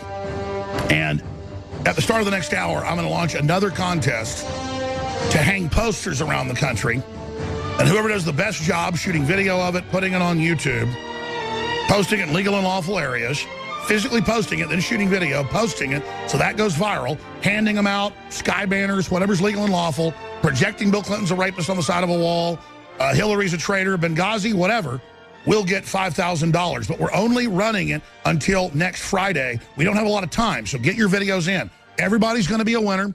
I wrote checks Friday. I'm writing more checks for folks that confront Bill Clinton on his sexual crimes past. $1,000 for having the shirt on for 5 seconds or more on TV, clearly visible. $5,000 if you have the shirt on or the image of Bill exposing his rape history. And then also get it audibly, repeatedly out on national television. But again, it just makes it fun to have the prize, to have the bounty. I'm doing that so Clinton knows where it's coming from. I'm doing that because metaphysically I need to stand on the bridge against the Borog. I have to physically put myself in the game to get the providence. And your whole life's a ritual, folks. Your whole life's a spiritual war. Your whole life. That's what this is. These are the secrets. You have to put skin in the game. You have to have the will, like Donald Trump has, to be the man in the arena. We can all question over and over again, but he's our champion, fighting pure evil. He's clearly for real. He's not perfect. He never said he was. If he'd have said he was perfect, then I had a problem. He said, you know who I am. He did that on live radio. We found this Howard Stern. Oh, my gosh. Who'd you think you signed on to? He doesn't want war with the Russians. He wants you to be prosperous. He loves God. And he's proven it by his actions. King David had his best friend killed so he could have his wife. He later repented, and God knew it was real. He said, that's a man after my own heart right there. Did Donald Trump kill somebody's husband to get the woman? I don't think we got real Christians here we're dealing with, do we? Who have real discernment and can see you judge a tree by its fruits. The Clintons are the poison tree. So we're going to get the video slowed down frame by frame by frame. And the response of Hillary Clinton. I need it by today, guys, or I can do it. I'll take a 10-minute break. I'll get the video. I can slow it down on the computer. Because I need it, and I need to put it out iconically with that video tells a million words. Bill Clinton has a history of sexual abuse. He needs to be exposed. We must use this iconic image. We must hit the four winds with it. We must hammer the enemy because they could stage a war. They could release a bioweapon. They could do anything. They could detonate a nuke, the missing nukes from West Texas. They could do anything. The sky's the limit with these creeps. That's why we need the Secret Service and the government people and everybody watching them. If you see them start to move with criminal activities, call 911. I'm serious. Just like when the nukes were getting taken off, the Air Force Base, we got contacted by the police. Yes, I've just said who the source is because they later figured out who it was. It's the base police. There's so much going on. I mean, who do the police call? They know. They call us. Because they know we'll tell the truth. They know the government's got this whole NSA thing. They've got the threat fusion centers. They're dialed in. I don't like the fact I'm being spied on. But the people in the government know I'm working 18 hours a day. I'm real. I love America. I love freedom. I love God. I'm fighting. I'm real. And it's self-preservation, people. We can't let pure evil take over. We've got two different graphics. I'm going to show them right now, but we're going to launch this next hour. One's posterized. One's just the image. Raping America since 1993. I mean, he's been doing it longer, but he's been raping America as El Presidente. And I'm going to put them on screen for TV viewers, and the next hour we're going to put an article up with the new initiative. I don't want to call it a contest. It's an initiative for the people to practice taking action and to take the globalist on. That's what this comes down to. Infowars.com is the tip of the spear. We need your prayers and support because so much is happening, obviously. So much is unfolding. I want to play a couple more clips. We're going to our guests. I'm going to give the phone number out and start taking your calls. In fact, I'll do that now. On the debate, what you think Trump did, how you think they're going to strike back, all things Trump, all things America, all things the Brexit, all things escaping the New World Order. That's the topic. It's a big, giant area. That's what we're discussing. 800-259-9231. 800-259-9231. Is the number, 800-259-9231. We had 23,000 calls last night that tried to get in. 23,000. People aren't going to believe that. We ought to show our digital record to show people that. I mean, look, even national shows beg for calls. CNN has to beg for calls. We get 23,000. That's probably 5,000 people calling over and over again. But the point is, it just shows how huge this broadcast is. We had close to 1 million on our own streams. Was it 300,000, 400,000 on the YouTube streams, a bunch of other streams, AM and FM stations. And I'm not bragging, but the point is mainstream media claims they're the end-all be-all. They're the little man behind the curtain.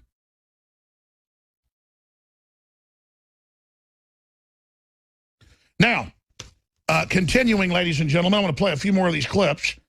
Let's play this clip where CNN got caught coaching the so-called focus group that they were going to bring in, and then CNN got caught coaching. I mean, it was so clear with that first black lady asked the question that, oh, the moral, how are you going to act for our children, that it was setting it up for Cooper to be able to go, oh, yeah, what about morals? Since she said that, because, again, they were going to have Hillary not shake his hand, and then once that happened, he was going to say, why didn't you shake his hand? Like he's not attacking, straight out. He's fair and balanced, but it blew up in their face because he didn't try to shake her hand.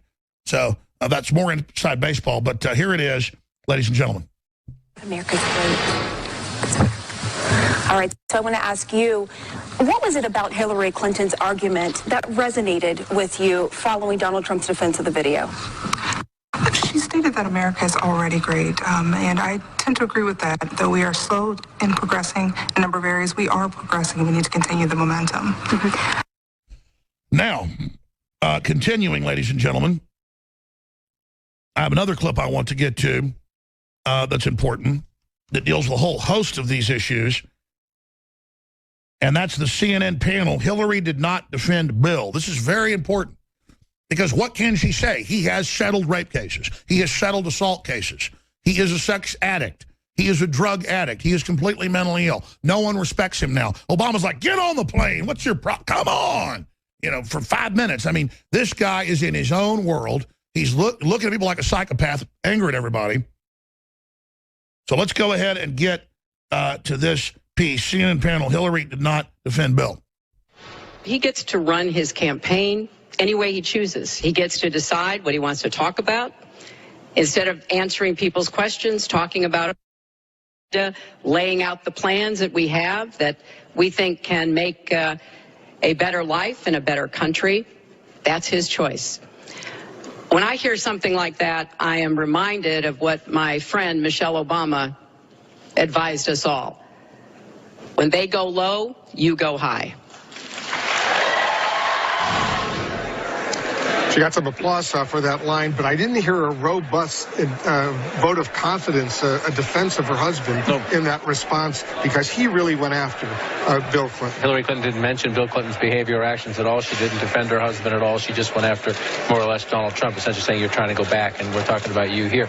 A couple points. Now, I'm going to spend a few minutes with this gentleman and then start going to your phone calls. We open the phones up, 800-259-9231.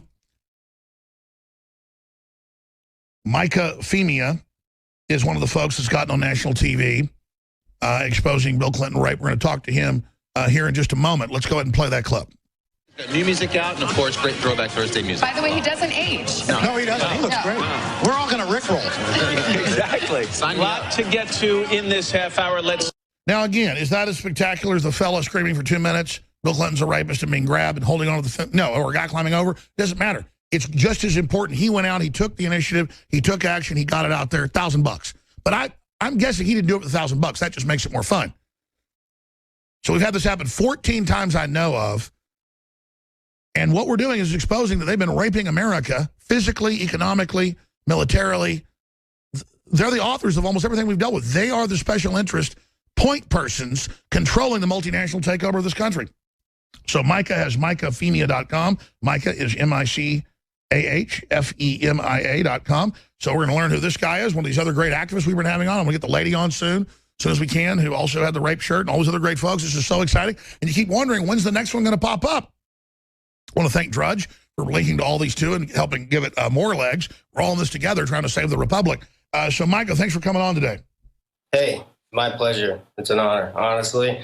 When I heard the call, when you made the call, I mean, it was just crystal clear. This was for me to do. I mean, it wasn't about the money, exactly like you said. It was about being able to exercise free speech. And I live here in New York in a sea of liberals and trendies, and it's really hard to be a patriot sometimes. But I knew Rockefeller Center, I mean, they feed live every day. So I kind of went in incognito, and I gave myself a whole backstory, and I walked up to the guys and asked if, how much tickets were, and knowing that I could just walk in and had my sign already made up, and it was just a quick, simple 1-2 fold here, and they had no idea, and I wedged my way right in there, and I aligned myself with the truth. And watching last night, Trump with some of the women, I mean, that's why I did it. It's for them. It's for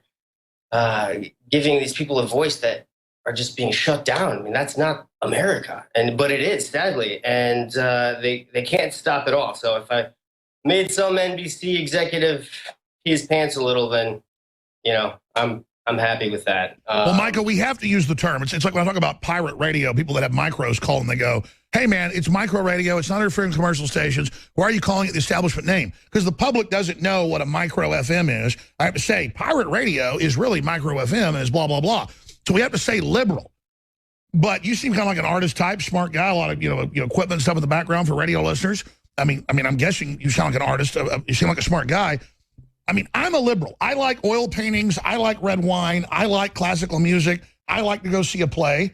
I can also, if I got to, beat the hell out of somebody in a parking lot if I have to defend myself. But I also like, riding horses and also like eating barbecue. But I like looking at the stars. I mean, it's like this corner on the market by these fake people because they support the Democrats. They're good. The whole Republican establishment hates Trump. I hate them too. I mean, I hate the Republicans. I'm a liberal. I'm pro-human, and I'm sick of them being able to even have the mantle of someone that's liberal. Liberal is cutting my taxes in half like Trump's going to do. I'm going to hire so many people, it's going to be crazy.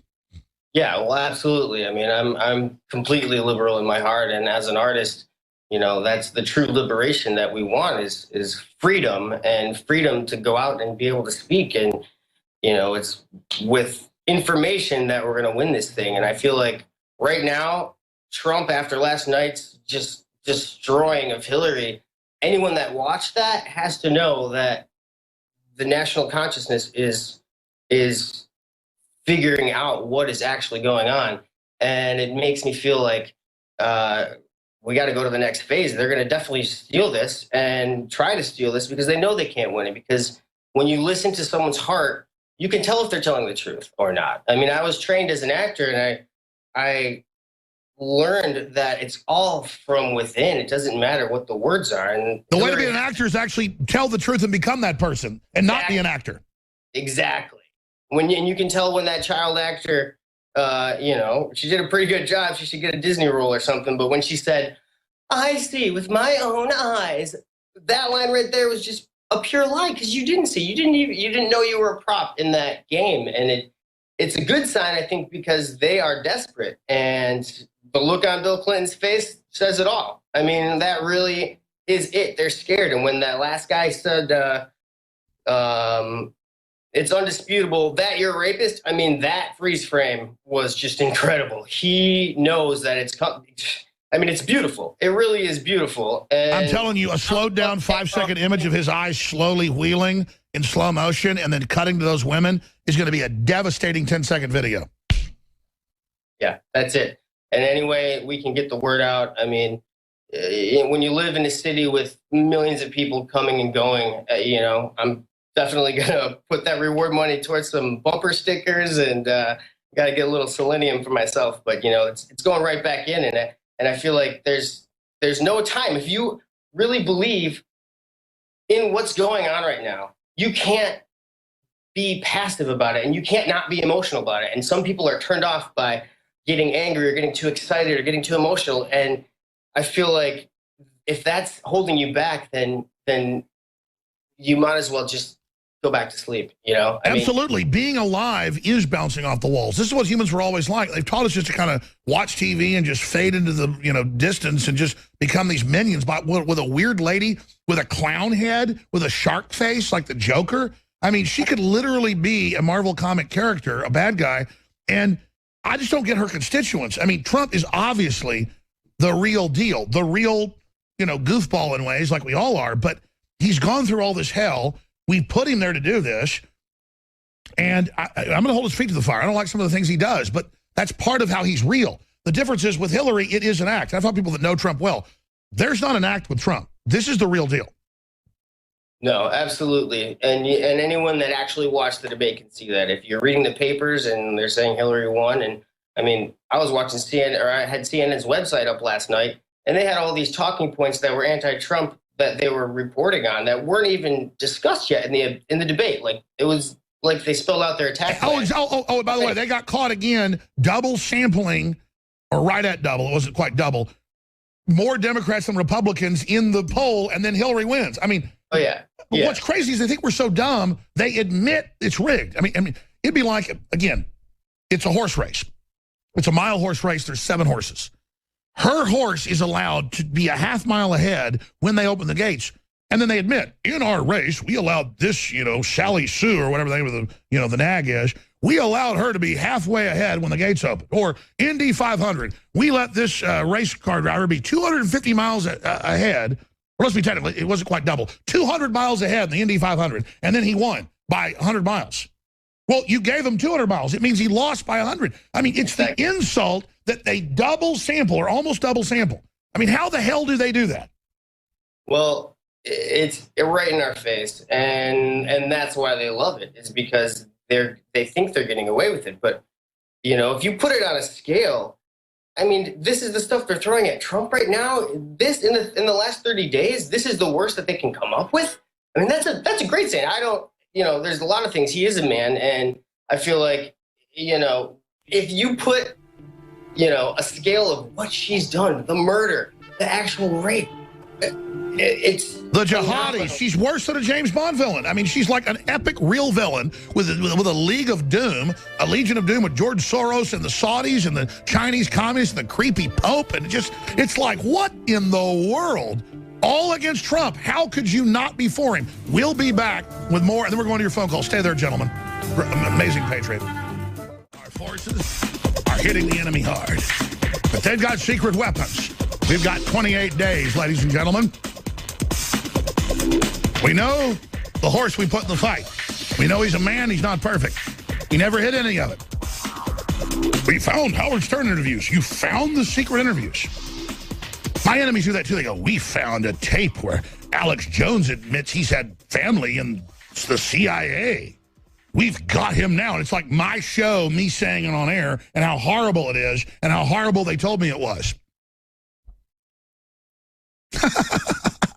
I mean, it's like there's all these mentally deficient people, I'm not being mean, who make up whatever they want, and then they call me a conspiracy theorist. We put airplanes in the sky saying Hillary for president. We put driving billboards all over the place. We had the Secret Service high-fiving us, and I was like, don't do that. You're going to get in trouble. They're like, oh, we don't care. She's a Chinese agent. They've never acted like that. They told us she's having convulsions and falling down. We're finding a video. They took it off CNN where she starts to do it last night.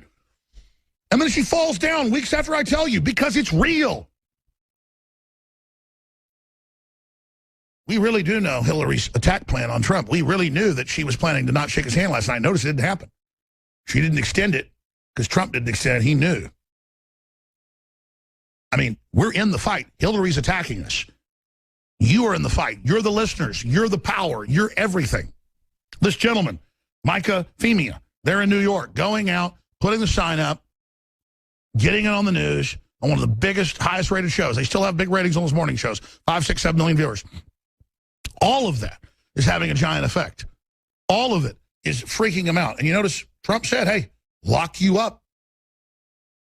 Hillary for president. They asked General Flynn, she should be put in prison? Yeah, Hillary for president. She's a criminal. She's involved with Al-Qaeda. Folks, she expanded Al-Qaeda. It was 20-something countries a month ago. It's 30-plus. There's a global jihad right now. I'm not against the average Muslim. They're people that are just trying to live in peace. But the big, mean gangster Islamicists by Saudi Arabia's funding are taking over. So I was against the wars in the Middle East. I was against going and doing those bad things to those people and the secular countries like Iraq to put radicals in. Now that radicals are in, we have to oppose that. They're going to bring them in and let them attack us and then take our freedoms. No, you're not. I'm not submitting. I'm not a Muslim. I'm a Christian. I'm an American. I'm a patriot. And I will never submit to you. Going back to our guest, we're going to start the next hour and go right to calls. Micah Femia, Femia.com. Other great points you want to add, my friend? Yeah, it's Femia too, by the way. I never actually corrected you originally. I apologize. How do I always pronounce everything right? How do you say it? It's Femia. Femia, like family. Yeah, exactly like family. All right, so I'm a little. I know a little bit of Latin, but then I always say it wrong. So does it mean family in Italian? It does. It actually. So see, I can't say it right, but I know what it means. Exactly. That's how my brain works. I'm a weirdo. Go ahead. Sorry.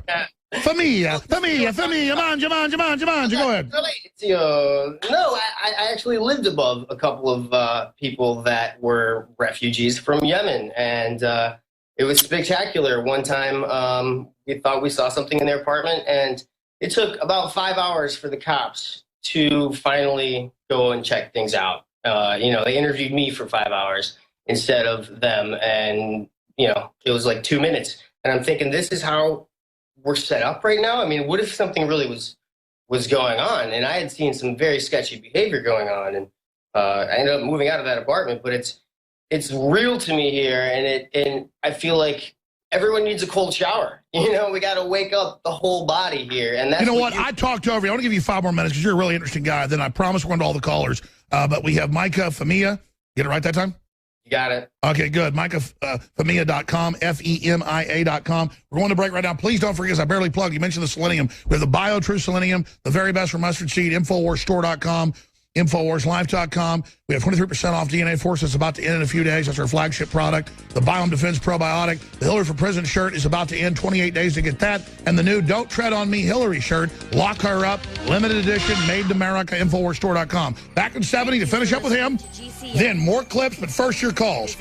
Stay with us. 2 hours left in transmission.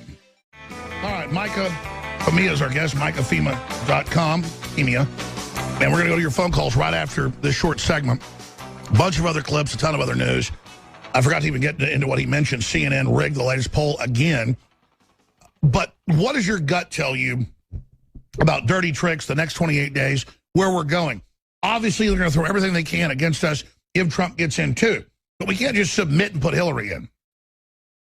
She's clearly trying to start something with Russia, and it's ugly. It's something that we have to just keep cracking at those eggs. I mean, I feel like they're trying to boil everyone up, and we got to keep cracking at them, small cracks, big cracks before they get hard boiled. Otherwise, it's too late. And, I know my sign wasn't the most heroic. I got in and out peacefully, and it was funny. I even went back. If you watch the footage, there's some blurry signs because it was in close-up behind Savannah, what's her name. But, these people are blind to it. I was holding up a sign that said Bill Clinton is a rapist, and they didn't even care. I mean, it was like clockwork walking out of there. And I feel like this is biblical. I mean, this is the trumpets they're sounding. Honestly, whoever said that last night, I mean, I've thought of that too. It's the flies are trying to get in to Hillary. She's pure evil. And if you're not actively trying to wake up at least the people that you love and your family, and that's where it starts, you have to have these conversations, the hard ones, even though, you think that they're so close-minded, you have to keep chipping away and cracking away at it. Otherwise, you're just giving up yourself. And I don't know, I just can't stand by and do that, and that's why I love it. Well, I agree with you, and that's why I've gotten so emotional. I mean, I'm very cold about my analysis, but the history, what's happening, realizing what's coming if she wins, this is all a manifestation of global resistance to tyranny, the Brexit, Russia, and what's happening here. Right.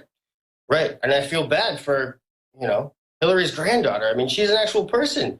And this is just, it's pure evil. And it's like, God's working through you. And that's why I've always wanted to thank you. And I know you don't like to be thanked, but I want to thank God right now for working through you and through your team as a vessel. And if I could be anything, a little cog in the wheel, like, I'm going to keep going. And I know that anyone out there, they just have to make the decision. I mean, people told me not to do it. People told me they doubted if it was even going to be a real thing. And I'm like, are you kidding me? Alex Jones is a man of his word, and you obviously don't know him like that. And this is going down. I can do it. And it's all about mentality. And if we have to stay in that positive mentality that this is it. This is the only chance that we get. Donald Trump is our only way out of this mess. And if it goes to Hillary, it's done. And that really is how drastic we have to think. And everyone needs to get out there. We need to organize, and we need to figure out how to do things with members. I mean, I didn't have anyone else to go with. I could have had a bullhorn if someone would have, passed it over the fence easily. But sure. Well, we've had $100,000 contests before, and people couldn't believe it when the check actually came. They got on air and they went on their own Skype. They go, look, it came. Last week, we were doing mock checks, so they didn't want me to actually sign real checks with the numbers on them on air.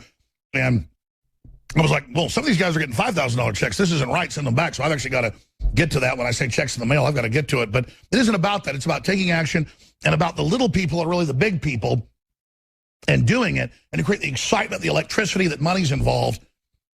I've had a lot of contests where it's not even money's involved. Those are some of the biggest we have. But I'm going to have a $5,000 contest on putting up, different signs about Bill Clinton and about Hillary and Benghazi. because it's about people getting the idea that even if they shut down the media, we can go out and we can do things in public that have an even bigger effect. All right, well, Micah Famia, thank you so much, MicahFamia.com. We'll obviously talk to you again soon. And, hey, do it again. Oh, I should have added. You can win repeatedly. Go-getters just keep doing it over and over again. Great job. Plenty more shows. Great job, my friend. And look, half the time I'm stumbling through this because I'm tired half the time. I'm just doing my best job I can. Well, I appreciate the listeners and the viewers. Your phone calls are 3 minutes away. I'm going directly to you. More clips and a lot more. Stay with us. All right, I'm going right to your phone calls after I play this clip. I'm going to play this clip several more times before the show's over because it's so important. I've already played it once. This is when they bring up 11-year-old edited tape talking about some really gorgeous woman, and the fact, but she was married, so he couldn't date her. It's clear he's saying that. But it doesn't matter. He never claimed to be an angel. We found Howard Stern. It's a secret guy named Howard Stern. He has a secret show, and we caught this secret thing, him being asked dirty questions and responding to it.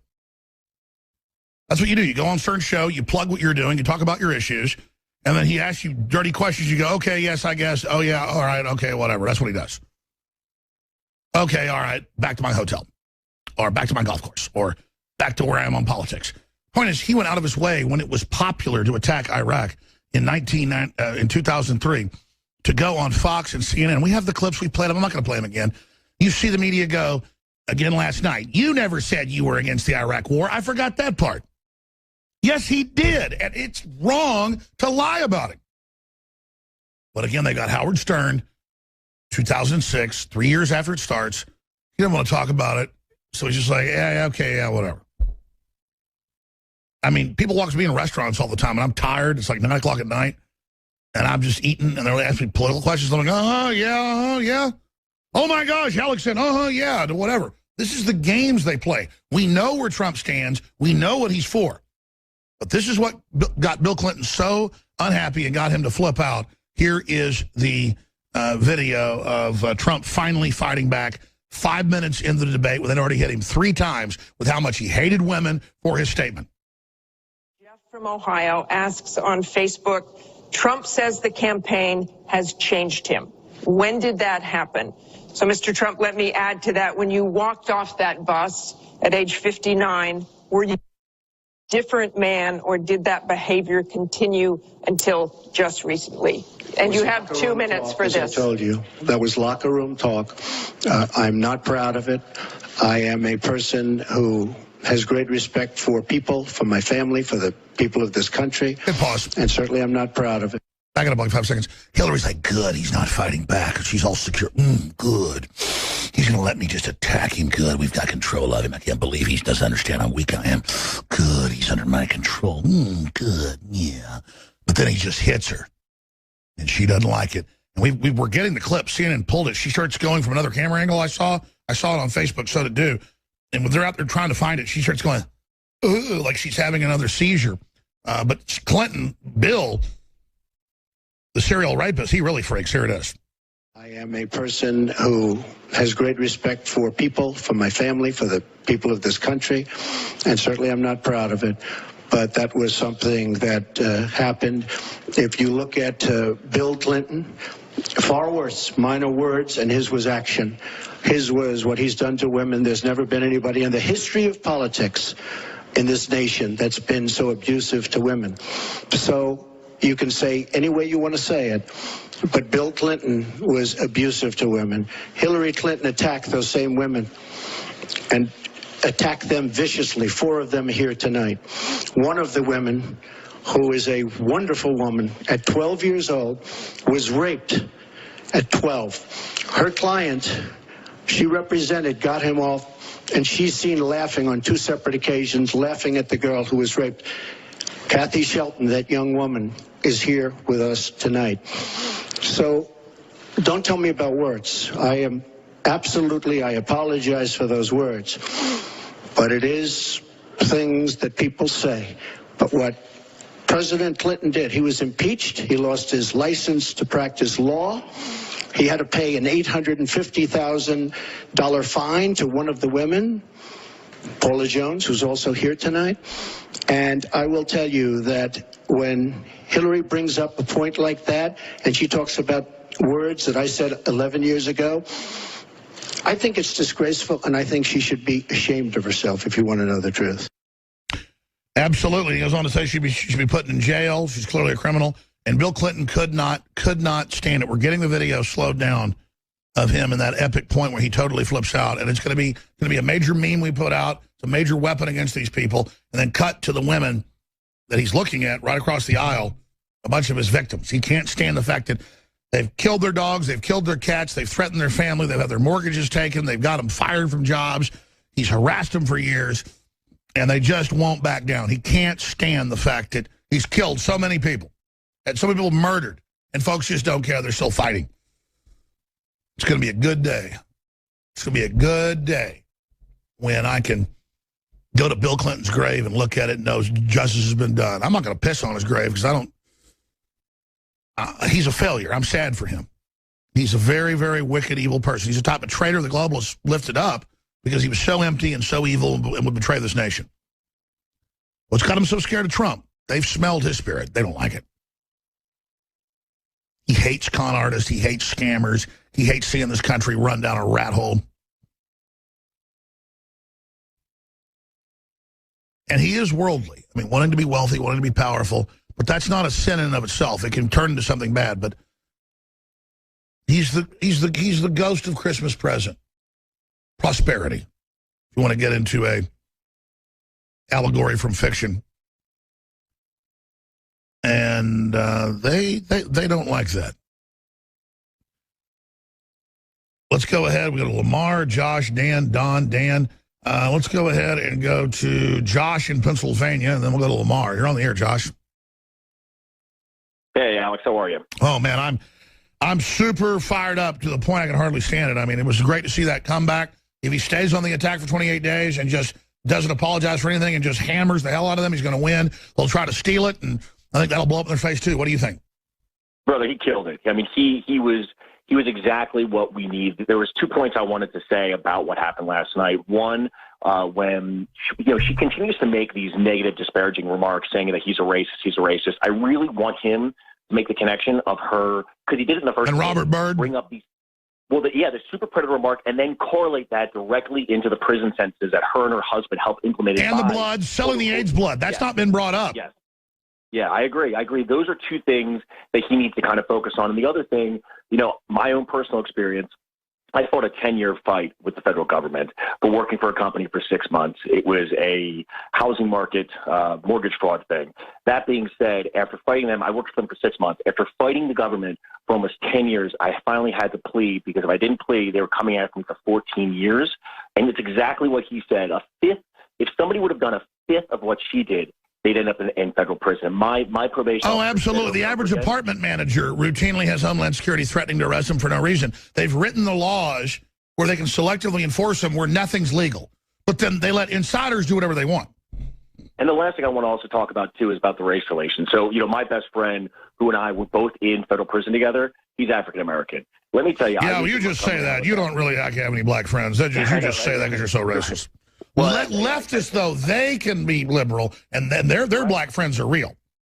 Well, the irony is that this is the true racism I've seen more and more, and it's so proliferated in the African-American community, is African-Americans against other African-Americans. And that's the truth. And that's something that doesn't want to be brought up. Because why do you think there's such an epidemic of black-on-black crime? I mean, it's been bad for 50 years, but it's really exploding. I think so much of it also has a lot to do with the way the media, the way pop culture is. They focus the attention on if you're not a thug or a gangster or doing something of some illegal aspect or being involved in sports, then you're not really black. And that to me is absolutely absurd. If you're articulate, you're intelligent, you choose to have It's like, have you ever seen crabs at the beach? You catch a bunch of crabs and they don't attack each other till one tries to get out. It's the weirdest thing. I don't care what crab species it is. When one tries to climb out, they come over and grab them. It's amazing. It's horrible. Look, I watched it. My friend, he would get it all the time, telling him that, he's Uncle Tom, he's whitewashed. And his response would be like, why? Because I chose to not be associated with this concept of what, quote unquote, Black America is. So, again, I leave you with that, Alex. Thank you so much. Again, by the way, the team that you put together, David Knight, Leanne McAdoo, Owen Shorter, all these guys. I've been listening to you. You woke me up in 2006, right before I got indicted, which is ironic. And I got to tell you, the team you put together is absolutely fantastic. Well, let me mention a team. I mean, Ashley Beckford's black. Her ancestors are from Africa. She's a human. And you get into these terms, but that's what the left creates it all about terms, the opposite of Martin Luther King. She goes out and just mildly asks questions about Hillary. White people, you name it, scream, "You're an Uncle Tom." They're the big racist.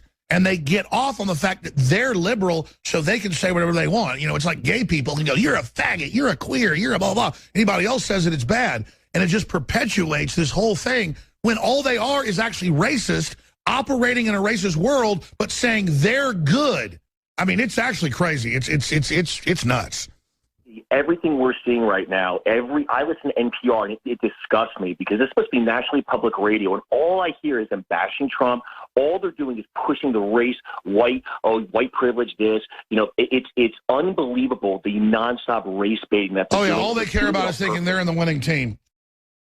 All right, brother, great call. Appreciate your call. Let's talk to, again, we're talking about the debate last night. How'd you think it went? What's the next dirty trick to come? Is everybody still in the hoax of Friday that, oh, my God, 11-year-old tape with some racy dog, oh, it's over? This is Donald Trump. He's been married to 3 supermodels. He's got a whole bunch of kids. He doesn't drink. He doesn't smoke. He eats big, juicy ribeye steaks and ice cream and eats milkshakes and plays golf and likes women. So Bill Clinton likes to rape women. He likes women.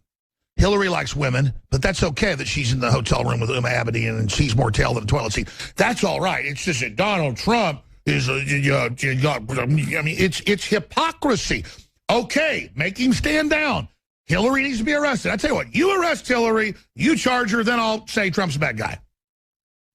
This guy has a speeding ticket. Donald Trump, this person murdered people. Well, arrest the speeding ticket guy. It's just insanity. Lamar in Tennessee, thanks for calling. Hey, Alex, good to talk to you again. Yeah, I mean, I really wasn't going to vote for Trump, and and not because of all the typical nonsense that you hear people say that he's a racist and his taxes and all this kind of ridiculous stuff. But that he's too liberal? Was it because he's too liberal? Because that could be true. No, I mean, I'm very libertarian, and I feel like he could have easily won this election by tweaking his campaign a little bit and really preaching about adhering to the Constitution and all the things I wanted to hear. I was never quite hearing out of him. And so I was... Well, I mean, he did say a lot of that. In fairness, the media didn't cover it. I've seen incredible things he said that never get on the news. So in fairness, have you been following his speeches? Yeah, I mean, I listen to him a lot, and I don't agree with him on... I don't agree with him on a lot of things, like Edward Snowden and everything. I agree with you there. I agree he shouldn't talk about the torture, but it's also then good that he's so honest about it. He's like, we're doing it. They're terrorists. He needs to change that. I agree. Yeah, and so, I was looking... always looking for some kind of a cue or signal, to say, okay, is this guy really his own man? Is he really going to follow through, at least with the things we can agree on? And when he, on live national TV in the middle of the debate, went against his own running mate, Mike Pence, that I personally was not that happy that he picked. I was looking for somebody a little more edgy. But let me guess, you like the fact he said we don't need to have war with Russia? Exactly, 100%. No, listen, he's got problems, and he's very pig-headed, okay? That's why they hate him. He's for real. Now, he has some views that I think are wrong, but he thinks you're right. But let me tell you, he's for real, man. He wants to make us prosperous. He doesn't want to attack people that aren't our enemies. He has a real sense of justice, okay? And that's why they're so scared of him, bro. So I'm glad you're seeing that. Go ahead. Yeah, anybody that falls for this thing about Russia, I mean, you really got to be simple-minded. You're the most gullible. I mean, this whole thing about Russia is manipulating our election. Yeah, no, I mean, Russia in the 50s was trying to take us over. Russia is falling apart. They're trying to become free market. They're promoting Christianity and having kids. They're the opposite of the leftist globalist system, and that's why the leftists hate them. Yeah, and I think now that he's done that, he's kind of put himself in a box. He can't go back on that one. I mean, he threw his running mate. Well, let me tell you, if the Russians pull anything, and there's different camps, they may do something, some military provocation, Putin doesn't know about. There's lots of sabotage. Trump will get angry, and we'll do it, and we'll go with his generals. The good news is he's got the best generals there are advising. He's not an idiot. He's an executive. He goes, gets the top people. I mean, let me tell you, Trump's going to change the world if he gets in. They're probably going to kill him. And so I'm glad you're starting to. I mean, what I'm getting is, Lamar, you weren't going to be for Trump, but now you are. Right, definitely not. I was not, and I only am because of this one thing. It gives me a and little that's bit enough, isn't it? Not having World War III. God bless you. I appreciate your absolutely. Look, Democrats that are reasonable people, top liberal professors that, you know, head up the Russian studies group say, we need Trump. This guy's good. I mean, the neocons that run Obama and Hillary are crazy people. The guy they followed out of Chicago Business School was a Nazi. And, man, that's what gets really weird. Like, some of these guys are, like, Jewish Russians and stuff that were Trotskyites. Then there's, like, weird Nazis, and then this weird Nazi guy, Spear, and they're over there at Chicago Business saying, "End justifies the mean," Machiavellian, and they're just, these students went to this and just got whacked out, man. And so much of our problems come out of this. I mean, you mix Nazism with communism and then weird Jewish socialism. I mean, it's just nasty, nasty, nasty, nasty. And, of course, there are a lot of neocons that aren't Jews because, oh, you're anti-Semitic. I mean, it's the fact that it's a Jewish contingent of weirdo Nazis. And then that's what I'm saying. It's so weird. It's like George Soros. He made his first, you know, 100 million robbing Jews for the Nazis. It's like the worst. It's just. And I have liberal Jews go, well, he had to or they'd kill him. And I'm like, I'm not going to. If somebody said, we're going to kill you if you don't say, go kill Mexicans, I'd say, well, pull the frickin' trigger, dumbass. Ain't doing it. You know, it's this idea of like, he was going to die. No, he wasn't. He went. His dad was involved with him. He was a piece of crap. He could have gotten out of the country. I mean, George Soros is a monster.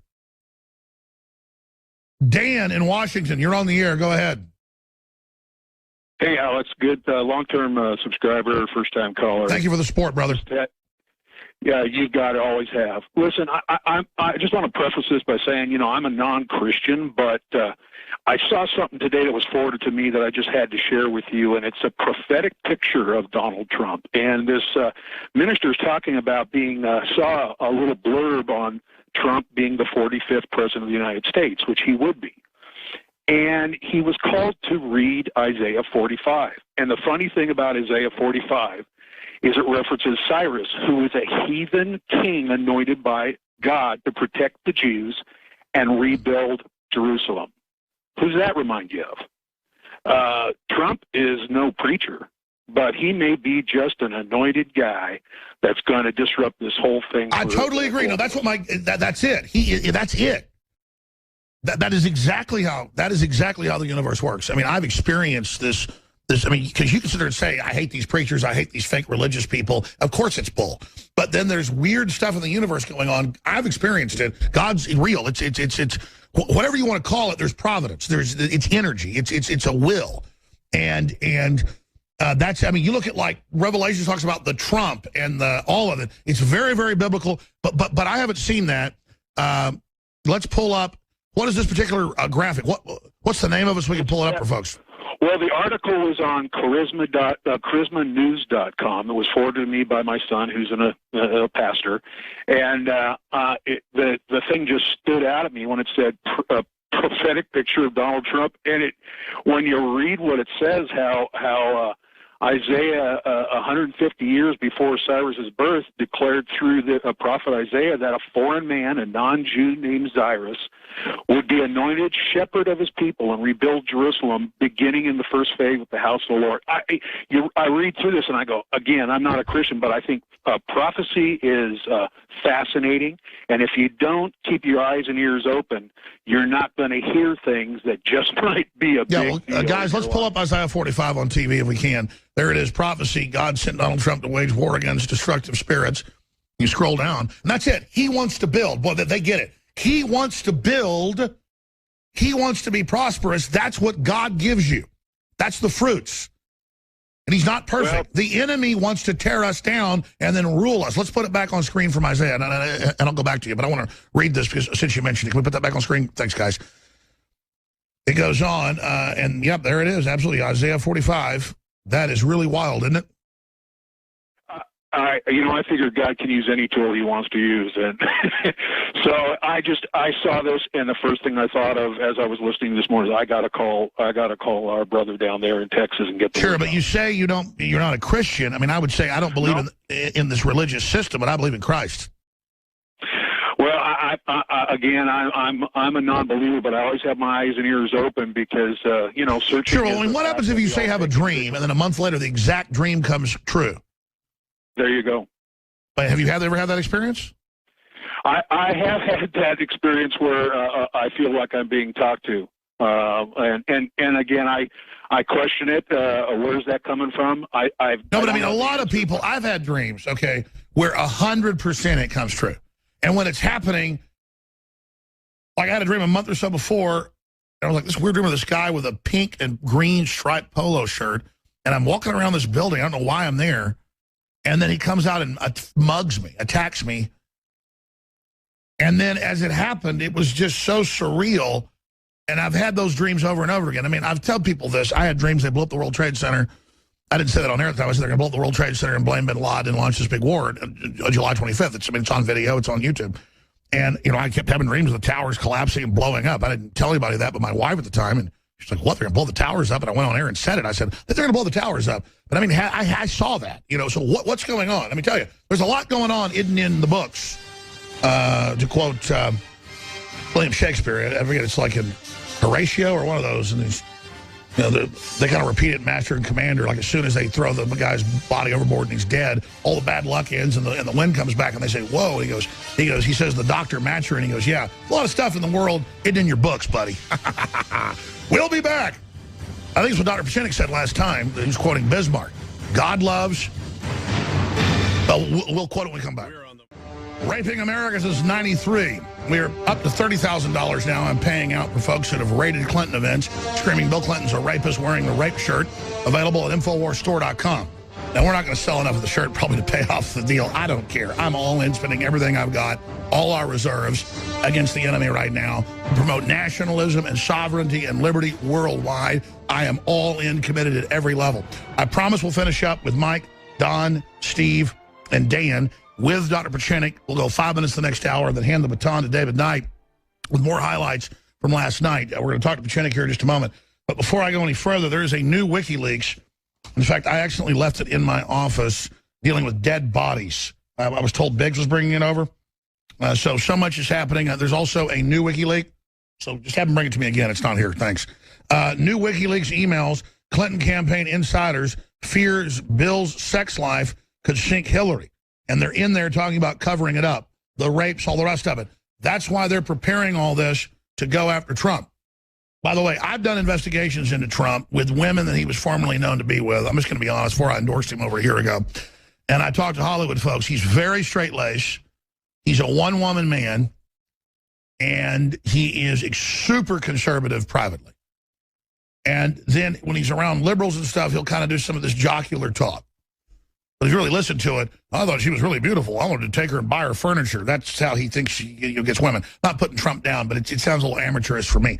They turn this into this giant, ridiculous garbage when Hillary is helping, pedophiles cover up their rape of 12-year-olds. She admits she knew he was guilty. Funding jihadis, all the sexual crimes. Bill Clinton, with the rapes being settled. We're pouring through the latest WikiLeaks that came out today, so look for more in the next few hours from Blumenthal and others. It talks about a lot of bodies being buried. Now, does that signify literal bodies? Well, yeah, or metaphoric bodies, things that are hidden. I'm not going to belabor this because I want to go to Pachinik. I want to go to your calls, but we're listener-supported. We developed a bio-true, and that's a term I came up with.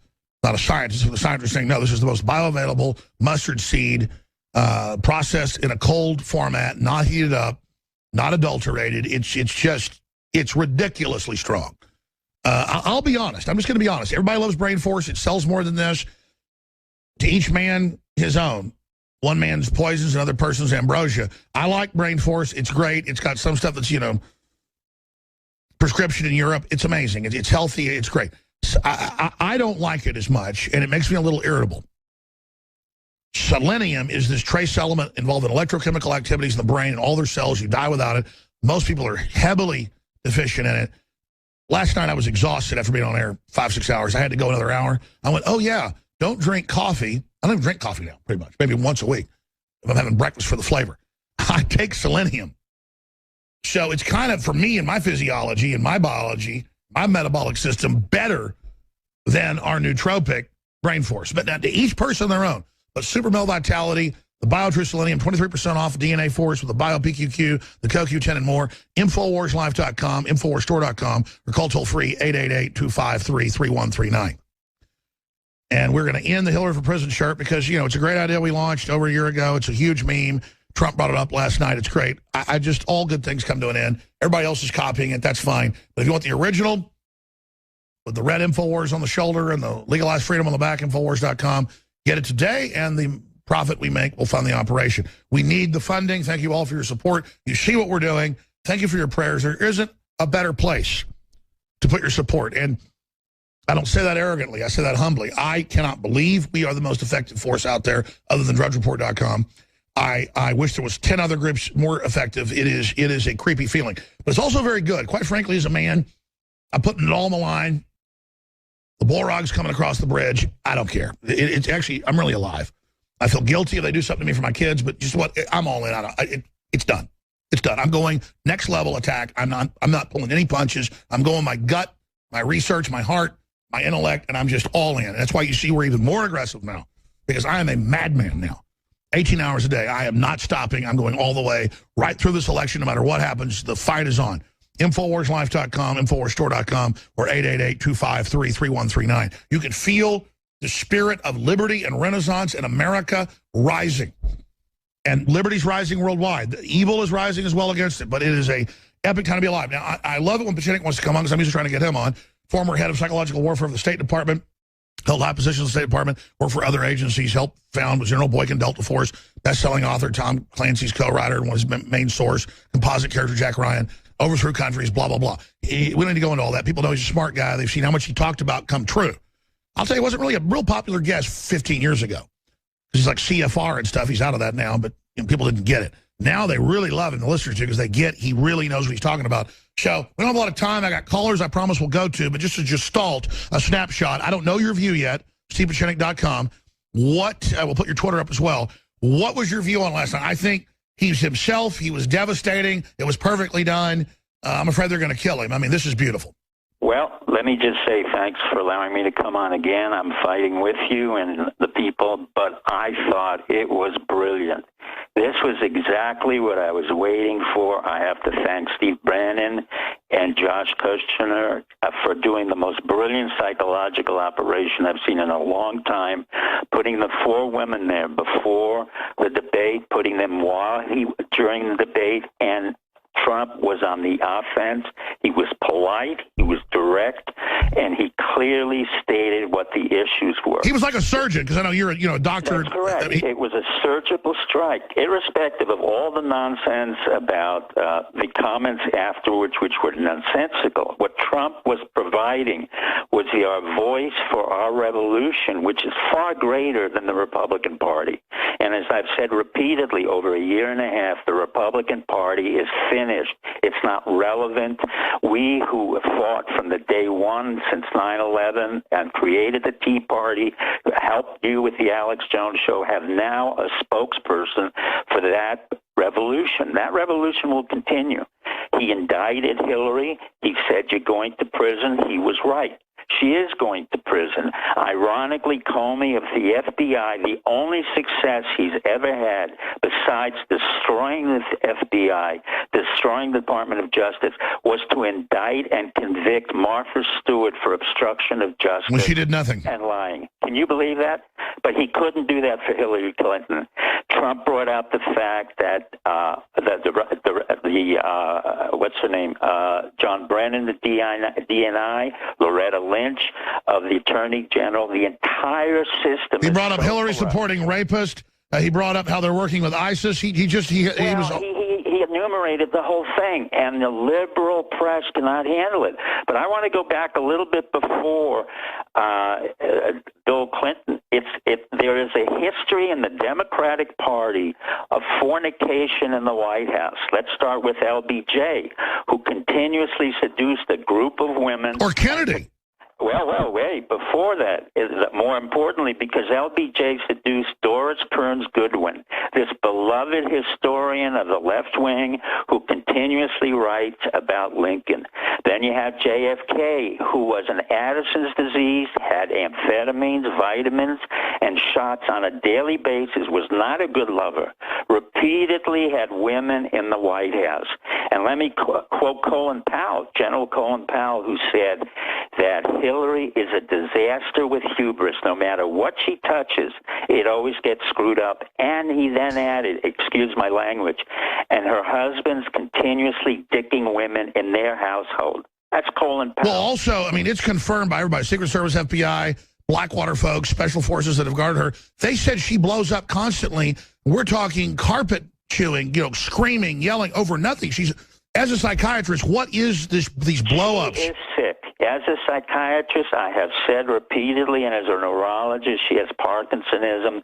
She cannot run for the presidency of the United States.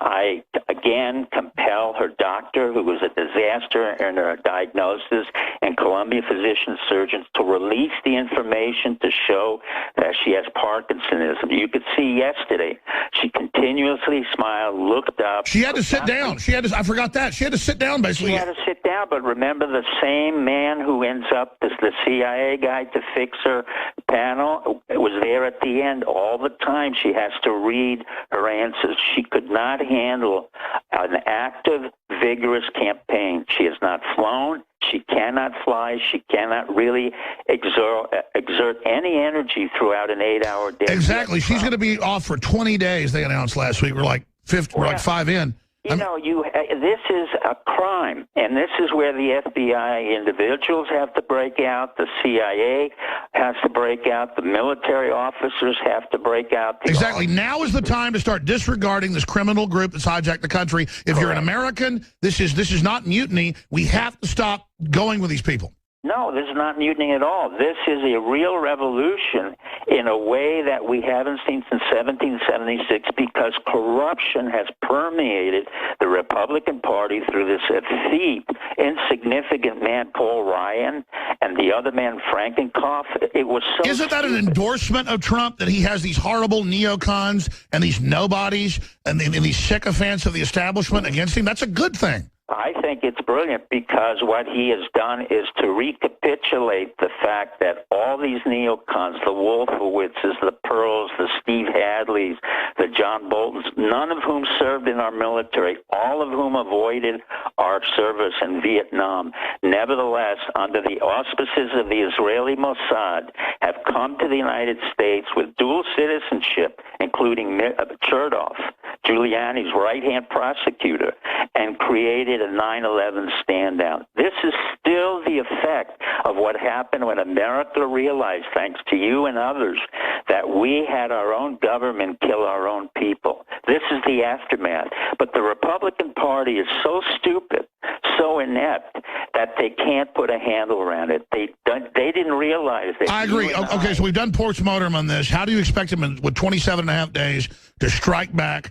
A false flag, they try to kill him, a fake false flag on Hillary, more fake, lawsuits with Jane Doe's. They can try whatever false flag. It's now irrelevant. Hillary's not even relevant anymore. She is sick, incapable of... But she is relevant. That they would try to put that walking corpse in shows how arrogant the establishment is. Well, they can put whatever corpse they want, but Trump will blow it out. Now I understand that he really does understand psychological warfare, and he is effectively using it and will continue. Well, let me give you the news then. You may not know this. You probably do with your sources. I've confirmed he got convinced by family. The Clintons lied to them and said, let's play nice. Let's not go there. That's why he did that at the last debate. Now he understands, and he's told some of his family that meanwhile, it shows he's a good guy, listens to his family, but it's also kind of a bad thing. He just said, look, sit down, watch what I do. So now we're seeing Trump be Trump, and he needs to just stay that way. That's exactly right. And I think Kushner and I think Bannon have done a brilliant job, and Ms. Conway as well, of steering him right to the right direction. And now the American public has to understand this is not about a person. This is not about a personality as much as it is about a dynamic that... Exactly. He's a figurehead. It's the old establishment. We know they're bad. Doesn't matter what they throw at Trump now. He's our figurehead. That's correct. He is the articulation of what you and I and many of others have said. We are tired. We're sick of it. We no longer want to follow what this country has been doing and what the leaders. You have Obama, CIA, bred infant. Clinton, another CIA-bred infant. Bush Jr., a disaster, another CIA. This is the end of the CIA and its capability to insert into our presidency the people that they've nurtured and created. In turn, we have Michael Flynn of the Defense Intelligence Agency, and she has, on the other hand, somebody not as capable, Michael Hayden. But now we have a confrontation between the civilian intelligence and the military intelligence, which is what I've said for a long time. It's time that our military intelligence took over, did not follow the precepts of an incompetent Catholics in Action or CIA, and just put our country into a steady stream of effectiveness. I still go back to General Eisenhower. It was Eisenhower who, as a general, said, beware of the military-industrial complex. It was Eisenhower who went to Korea and stopped a war that Truman, a Democrat, created. It was Eisenhower who warned of a potential war. And who tried to fix race relations, which the Democrats then seized on and weaponized. Correct. Now, the fact that Hillary's using Putin as a false emblem of nastiness and bitterness is the fact that she is inept. She has always been inept as Secretary of State. I agree, but let's go back to Eisenhower, because it seems like everything good came out of him, and we saw shadows of it, like he stabilized Iraq, Egypt, put in groups that were secular, and then the CIA changes its policy and overthrows those to put jihadis in to destabilize it all, I guess, to have some place to bomb. Is that correct? That is absolutely correct. Eisenhower warned America of the CIA's detrimental force to our country. He warned Allen Dulles, and he reprimanded him and the other individuals because he had General Biddle Smith, and he had created his own psychological operations within the White House, which he kept away from the CIA. He didn't like the work. He didn't like who they were. He himself was exactly what America was, Midwestern, modest, not grandiose. In no way was he interested in money. He was 59 years old when he was a colonel under Douglas MacArthur, one of the biggest pains in the ass that we've ever had as a general. And he effectively led a war in Europe.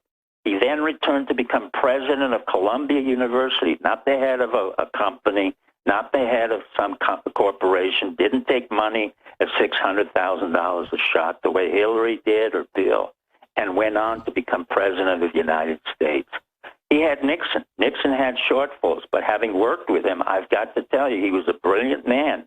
And considering they call him Tricky Dick, in comparison to Hillary, he was only missing 18 minutes versus Hillary's 32,000 emails. That's right. All right. I'm going to come back and take a few calls in two final segments. You can ride shotgun with us. I appreciate you being here, Dr. Buchanan. And David Knight's taking over. I want to go to these calls, but we're about to go to break. Let me just ask you this quick.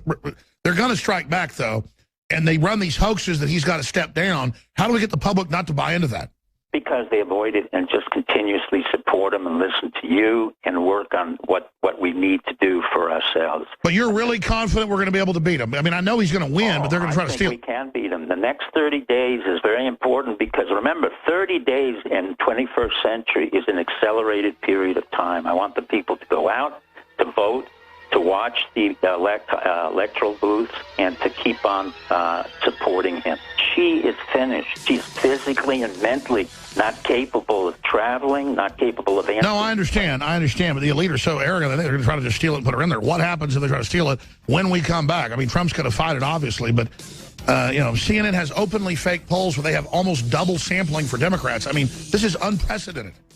All right, Don and Mike, I'm going to you. Dr. Steve Pieczenik of StevePieczenik.com is our guest. And let's put his Twitter up on screen so I can plug that too. I'm Alex Jones, Infowars.com. This is a huge time to be alive. This is real. I've not been excited about other elections because it's just two wings on the same bird. This is different. It's seismic. It's global. It's important. We need new management. This isn't even about, parties or anything. This is about a corrupt elite, disconnected, smoking their own dope. But briefly, in 30 seconds, Dr. Pachinik, I understand you're putting a good face on it. I agree. We're in very positive waters. The general public needs confidence. They get roped into these stampedes like lemmings. But for our listeners, who aren't your average duck, they understand what's going on. I really want to know, from your perspective, how you think they're going to strike back. I get the fact trying to run this sick, crazy woman just shows they shouldn't be in office. But at the same time, they're still going to try this. They're still going to run this thing. They're still going to try to steal it. So what do we do? Well, what we do is, number one, I would love to see the honorable men and women of the FBI who've been compromised by a corrupt boss, James Comey, to come out on their own and basically state that they no longer believe in their leader and that. Imagine a press conference. If 100 of them stood together, you couldn't fire them all. It'd be over. Well, that's my point. And it's time for the American citizen who works for the CIA, for the Exactly. FBI. Why do you and I have to be the ones hanging our ass out here? And I'm not bragging that we're heroes, but where is that survival instinct? You and I, it's very simple. You and I don't have a pension. We're not guaranteed our livelihood. You and I know that we have to hustle every day for our living. We don't have a guaranteed life cycle. But the FBI individual thinks that he or she is going to be given, going to be taken care of for their whole life, get a pension. It's just not going to happen. But you said it. They are discrediting it with a mortal wound. They can't put this back together again unless they turn against it. Well, they have to. There's no other alternative. And I know many of the FBI career officers, and they have to remember, James Comey was never an FBI agent. He was never a special agent. He's a Politico. Was a prosecutor, and he was a lawyer, and he was a compromised lawyer, along with Sandy Berger and Cheryl Mills and all the others. But you're right. The next 28 days, we need people now to do the right thing, folks. That's correct. The first thing I would say, I'd like the FBI people to walk out and say, look, we no longer can support Comey. There are those in the CIA who can say the same thing about John Brennan. There are those in the military who could say, look, we're standing up for what we believe in, but they can defy orders. If the orders and the people are incompetent or corrupt, there is an obligation in the Constitution for us to fight the men. That's in the Declaration of Independence. You're right. Don in Texas, you're on the air with Dr. Steve Pachinik. Go ahead. Hey, Alex, it's good to finally be able to talk to you. Hey, you termed Hillary the walking corpse. In fact, when I saw that fly crawling all over her face, the first thing that came to mind was rotting demon flesh. I've been saying she's like a reanimated corpse for a while. I don't know what drugs they got her on. That's a good question for Pachinik. How could she be not able to even be in public for a while and do okay at these debates? She has to rest for weeks and weeks as a physician. What are they doing? There's another issue that you brought out a long time ago, and I think that she may be receiving blood transfusions, which has been known in the past to revive certain people for a certain amount of time. But if you looked at her at the end of the debate, she was very tired. She was having to sit down. There was a few minutes when we've got clips coming up where she kind of blacks out. Correct. And then that CIA operative, who's their lawyer, so to speak, but he worked in Africa and elsewhere, comes in and takes out her notes. It's the same guy you see all the time. Absolutely. Great point, Dr. Pachinik. Don, go ahead. Anything else? Yeah, it's like she's a pile of dead flesh. In that post-debate interview, she looked like she had about had it. Her eyes were bugged out and going in different directions. And, I think she reached the limit of her drugs, yeah. It just shows the hubris. Why didn't they get a better candidate? Because it's her turn. It's her turn, Dr. Pachinik, isn't it? So we have to run a corpse. Well, the point is that she's so ruthless and the machinery is so corrupt that they've compromised everybody in the government, including Comey, Loretta Lynch. Yeah, they're their own worst enemy. They don't get it. At the end of the day, they're the ones bringing them down. We just want to stop nuclear war. Thank you, Don. Mike and others, your call, 70 seconds away with Dr. Pachinik. Then we've got David Knight coming in. Get ready. Let's go ahead and take a few more phone calls with Dr. Pachinik. Then I'm going to play a special clip we've slowed down of Clinton looking like a crazy person. And again, he is a crazy old creepy man, but this image, we're going to put it out everywhere. It's going to be very powerful against the enemy. So get ready. Infowars.com is the coordinates. It'll be up in the next few hours. You'll see it first here if you're a TV viewer in a few minutes. Right now, Dr. Pachinik's our guest, taking a few calls. Let's talk to Mike in Illinois. You're on the air. Go ahead. Yeah, hi, Alex. I appreciate all you're doing for the Republic. Have you ever read George Washington's vision? Yes, I have. The United States? Please don't thank me, though. I'm bailing water. We're in the same boat, brother. I just keep explaining. The reason I say don't thank me is this is survival. So thank you for being awake. I'll say that, but that's why I say don't thank me. We're in a survival war here. I know. I don't want to be in North Korea run by crazy Hillary with a big rubber head. Yeah. The last vision, though, it's, the whole world comes against the United States, which means we don't go along with the globalists, So I think that means Trump's going to get in there because we're not going along with No, I agree. The world's destiny, as the prophet said, stands and will fall or stand with the United States. I think it was Pachenik said the quote. I looked it up. It was from Bismarck, that what God loves, drunks, children, and the United States of America. Dr. Pachenik? That's correct. We will survive. I mean, we are so unique in the world that we have an ability to change very quickly and ability to change our leadership and still continue as an effective republic. No other country can do that. Why are they so obsessed? I mean, I know you helped bring down the Soviet Union. They've got their own problems, but Russia seems much less problem than China. Why is there an obsession with Russia? Is that because the neocons, the roots of that, got kicked out of Russia? Yes, I mean, the neocons who really have never accomplished anything except destroy our own country. They've never created a treaty like Jimmy Carter had the Camp David Accord, and Bush Sr., we had a Cambodia Peace Conference.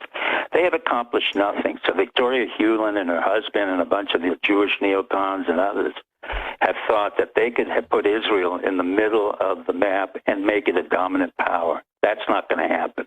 Israel has been, will continue to be a strategic liability for the United States. We will support it to the extent we can, but our major concerns are in East Asia and Southeast Asia, and now India and Pakistan are fighting. So we have much... Oh, yeah, Kashmir, that's flaring up. Is that a big concern? That is a major, major concern because that's two nuclear countries that are really... Let me ask you this. We do 5 more minutes the next hour and finish a few calls, but let me start asking the question now. Why is it historically that geopolitically everything heats up at once, lines up? Because it's like, I know it's all connected, but it almost just seems like it's a cycle and we just do it. Because all over the world, all hell's breaking loose. Well, why? Well, I think you hit it on the head. We are interconnected, but we're not interconnected as people thought. We're interconnected because the vacuum of powers cuts right across the world. When we are no longer have an effective leadership like Obama. Let's face it, the United States has been dominant and the brain, and when our brain dies, the world dies. Well, we haven't been effective. I mean, under Condoleezza Rice, we had a disastrous foreign policy. Under Hillary Clinton, we had a disastrous foreign policy. Under Obama, we have done nothing but apologize for things that I don't even understand. You don't go to Laos and say, we're sorry. What you do is you continue to develop your own capabilities, but we don't have a leader who's... Exactly. They see us as weak, all this ass-kissing. I mean, that's 101. Let's come back and talk about that with Dr. Pachenik. Straight ahead, finish a few more calls and hand the baton to David Knight. I'm Alex Jones, Infowars.com. That's what binds us together no matter where we're from or what color we are. We love the true diversity of competition. We love free association. We love private property and family and freedom of religion. To not practice it or to practice it, we just believe in freedom. And a bunch of weirdos telling us how to talk and how to live. It's a bunch of spoiled, rotten, crazy academia and media people and social engineers who just are so delusional and never lived in the real world, they think this dog's hunting. All they've done is created a bunch of mental midgets that are their minions, but those are the people that were susceptible to it. They've just created a giant group of people that absolutely hate their guts and are building alternate economies right now. And they hate every other system they can't control, Russia, you name it. It's a very, very dangerous situation. We'll take a few final calls for Dr. Pachenik here and then play the special clip after he leaves and go to David Knight. But going back to Dr. Pachenik, I was asking the question before the break about, well, you heard the question. Where do you think this is all going? Well, I think this is going towards a very positive outcome. Number one, it's going to get rid of the Republican Party as it is and should not be. Number two, it's going to focus in on the corruption at the White House on the Clinton Foundation, on the people who are involved with the Clintons, on the Democratic Party. And it's breaking up the entire system in a way that we don't have to go into violence. We don't have to go into chaos. And I find it a very constructive revolution, which is Trump revolution. And I think it's being led by very responsible people. Which I should add, I've got to admire the people that created the internet in the 60s and 70s, knowing they were giving it to the government as a spy system that would actually be a two-way time bomb, knowing, as I've now researched it deeply, that they knew that the elites would take it for one reason, and it was actually something completely different. And the foresight that, yes, we were going to this decadent cycle, but despite that, putting it into information war would have us be the most advanced country in the world to defeat other corrupt nations, but also defeat our own elite. You talk about some geniuses back then. Well, let me be very specific. In 1973 at MIT, when I was getting my PhD in political science, one of the things that I was trained by the DARPA, Defense Advanced Research Project Agency, and other intelligence groups in 1973 was the Internet and social media. And by the way, my dad was in that too. It's pretty amazing. Correct. The Internet and social media. So forget Zuckerberg, forget Gates and all that nonsense in Silicon Valley. This was already developed by DARPA. This was already developed by intelligence agencies, and they were using it at that time and understood that it would be a major force in terms of taking down regimes and changing our own regime. They understood that because I was already trained by Ithiel de Solapool, Lucian Pai, and others with respect to regime change. And that was one of the things that we used later on. So the geniuses in America are really incredible. And there are those who speak against us, like Case, and there are those who speak with us, like Paul Field. And well, let me ask this question. How could guys in the 50s, 60s, and 70s envision this whole future world, build it, release it, and it's done so well? I mean, are there still people coming up like that? Because it's amazing. In some ways, yes. In some way, no. But the basic premise, if you have to remember one thing, is the fact that we had a lot of science fiction writers, Roddenberry, Asimov, all of whom predicted that this would occur. In my own books on the Clancy franchise, I started to write 20 years ago about cyber nation, cyber control, cyber terrorism, and nobody understood that. Sure, you've been a total visionary and expanding. Talking about Asimov, he predicted in the 40s, not just the whole robot Correct. system. He predicted the future, computers predicting the future, which is now here. Correct. And that's the genius that we do have in the United States. If you leave us alone and let us do what we do best and don't co-opt us with money or with politics, and basically we can do very well. And we will continue to do well. We do have that capability. Why is America so special? Because it truly is diverse. Well, it's not only diverse, but we have really more freedom than anybody realizes. We don't coddle our people, and we allow everybody to come to their fullest potential, despite what is said.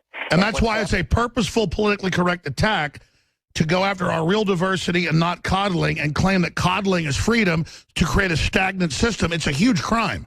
Well, it is. I mean, I call it the fascism of the left. I mean, when Hillary Clinton says together, and she repeats lies and attacks Alex Jones and me and attacks us for Sandy Hook, which we knew was a false flag, and even the fact that 9/11 was an inside job, she's just repeating what Hermann Goering and Goebbels said in Germany and Nazi. She's nothing more than a spokesperson for the fascist left. And there is an equal amount of fascism on the left. Sure, both. On the right. Well, I want to take a few calls and let you go. I know you're busy, and I need to go to David Knight. But let me just say this. Clearly, they're going to try to steal the election. I said they do it. Now they're federalizing it. Everybody should still vote to be on record to make it a landslide. I think, though, I won't go into all the hundreds of reasons, but just a approximation. If they try to steal it, it's the biggest mistake they ever made. And then that way leads madness. I mean, if they're, and I know there's good people, and I never used to be a person, oh, the government's good, blah, blah, blah. I've just learned statistically people in government are more awake than the general public, on average. I'm saying they're great people, but it's like there's innovators on average who are more awake than anybody. But it seems like government's had a front row seat to the corruption, so we shouldn't make it our enemy. They want to create a civil war, the George Soroses. We want to bypass that, but they will try to steal the election. What are your final concerns about that? Because, or do you agree or disagree? Because I just know they're so full of hubris, so full of chutzpah, bravada, that they're going to try it. I mean, we know they are. What do they have to lose? They're going to do it.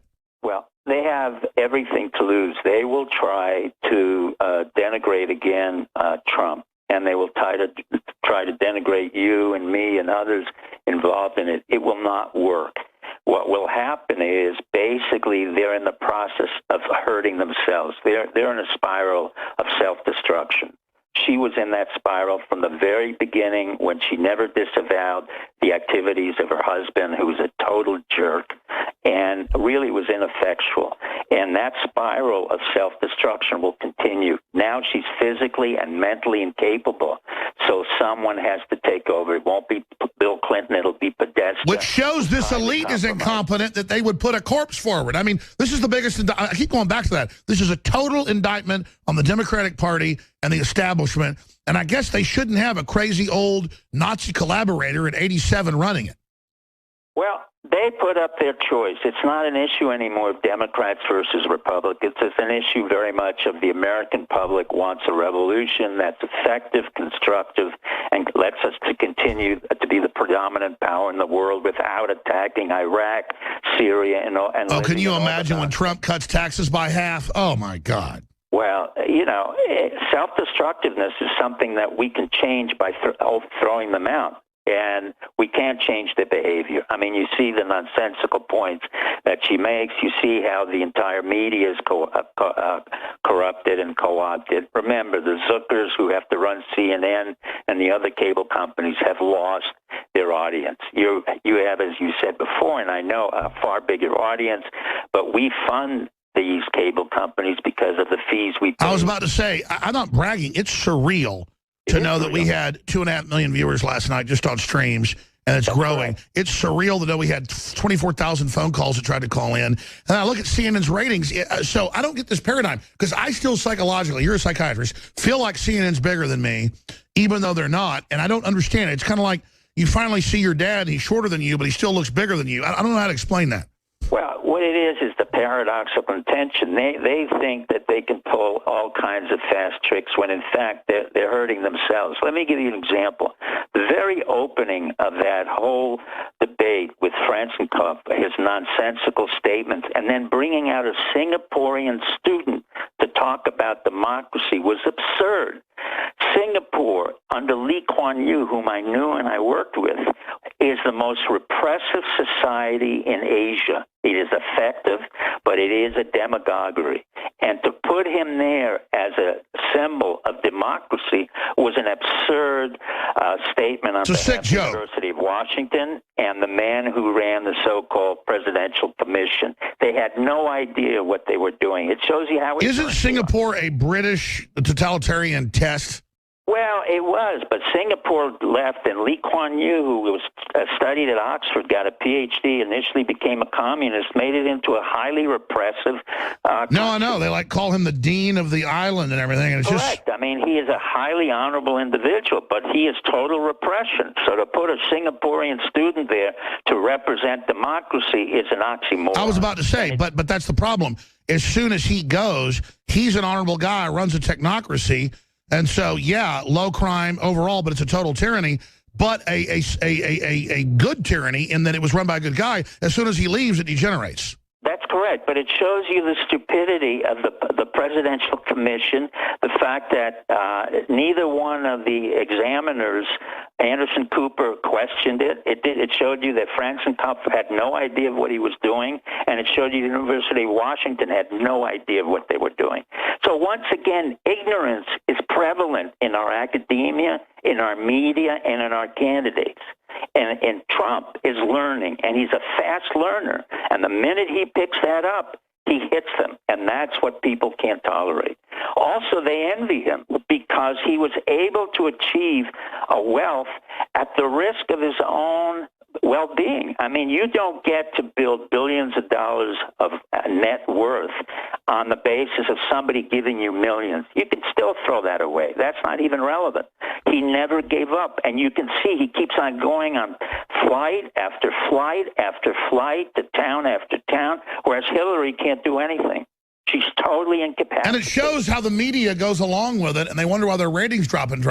They don't, it's just like, it's watching lemmings go off the edge of a cliff. Let's take a few calls and let Buchanan go, because I got to go to David here. We're skipping this break. Mike in Louisiana, you're on the air worldwide with Dr. Steve Pieczenik. Hey, Alex. Listen, I don't know if you caught this, but last night when Trump was saying that Hillary and Obama won't say anything about radical Islamic terrorists, when she was during her response, she called it radical jihadist terror, and then right after that, she said it has nothing to do with Islam. I know, I saw that. Meanwhile, they're saying it's bad that he tweeted she is a criminal, saying she is now sexist to say someone's a woman. This is total assault on language. Dr. Pieczenik, what is this attack on language? I mean, obviously it's to create total mental illness. It's a distraction, but basically it's the beginning of trying to create thought control. You know, George Orwell warned us of it. Sure, reducing language then. I'm sorry? So it's 1984. It's reducing language. Yeah, it's reducing language to basically the ability for them to control what we say and how we say it. It's nonsensical. It's not even relevant. It's academic foolishness. Language. I agree. So it shows how delusional they are that this would actually work. Oh, absolutely. But it gives a lot of academicians, salaries, and it gives the president something to say or do other than the fact he's wasting our money and time. Sure, but how do you sit around in a boardroom and go, let's attack language and reduce it down to nothing so we destroy civilization? I mean, these people are reprobate. Well, they don't know the history of World War II. What it shows is the complete ignorance of Hillary Clinton, Bill Clinton, Obama, and the neocons in terms of what happened during World War II. They claim they understand it. These neocon Jews are as stupid as they come. And unfortunately, they came from my university, Cornell, which produced Steve Hadley, Paul Wolfowitz, Sandy Berger, and Fukuyama. All morons. Academic well, I think morons. The main prime mover, whether, they be neocons or whatever they are arrogant. These people, float around in this self-delusion. And they have no jobs. They're not able to do what you or I or the ordinary American is able to do, to go out, make a living on their own, and create an asset. They've never created an asset. All they can do is become sycophants in Washington, D.C., get a pension from some think tank, the Rand Corporation, the Brookings Institute, which is a joke, run by Strobe Talbot, the man who cleaned up Bill Clinton. He was his cleaner and a CIA operative. I mean, these are not very bright people. That's right. You show that Talbot was the handler of Hillary and Bill, I guess, in England. Exactly. He was the one who said, oh, no, Myrna was not a problem. Bill Clinton was not a problem. He's totally complicit, all collusive agents. And I know. Well, I read, tell me this is accurate, that when they sent the Clintons into Russia, they were like some of the worst agents ever. Well, Bill Clinton never showed up at Oxford. He was on a Fulbright scholarship. He went in. He was supposed to monitor anti-war protesters, and he was totally a disaster. But the agency doesn't really care whether you're effective. What they care about is that you have the profile, like Bill Clinton, no father, mother was a prostitute, and you had a father figure. Same thing with Obama, no father or father Kenya, but the real issue is his mother that they never talk about. She's a CIA operative, maternal grandmother CIA, maternal grandfather CIA. He's a product of the CIA, a mulatto mixture who was brought out with no accomplishment, no future, and no capability to do anything. So what they were interested was control. They didn't really, the CIA has no capability to think strategically or act strategically. They've co-opted. They just further their own aims. Well, you got John Brennan, you got Doolin, you've got, all kinds of pathetic individuals who really were ineffectual in intelligence. Eisenhower said it. A whole bunch of our generals have said it. I've said it repeatedly. I oversaw them in terms of military intelligence. They were pathetic. Yet they co-opted our military to do SOCOM, to do special I know. I can't believe they're taking over the military. Angie in Alaska, you're on the air with Dr. Steve Pieczenik. Go ahead. Yes, Dr. Pieczenik, I agree with you that the American people, we do want a revolution. We want a revolution against our crony government. We want a revolution against them putting us into wars that we don't want. We want to revolt and have jobs instead of them making us lose our jobs with the EPA and all their bureaucratic BS. Sure. And I really think that last night's debate was fantastic. I think that for anybody who's ever been a victim of sexual violence, I think that Donald Trump probably stood up for more women last night than I've ever seen anybody. Well, let me tell you, I've never endorsed a candidate like this and gotten behind him. And before I did, because I don't like the casinos and stuff, I really did some snooping. I made some phone calls. I did some stuff. And if Trump does anything, he spoils the daylights out of women. So he's a rapist like I'm an Easter bunny.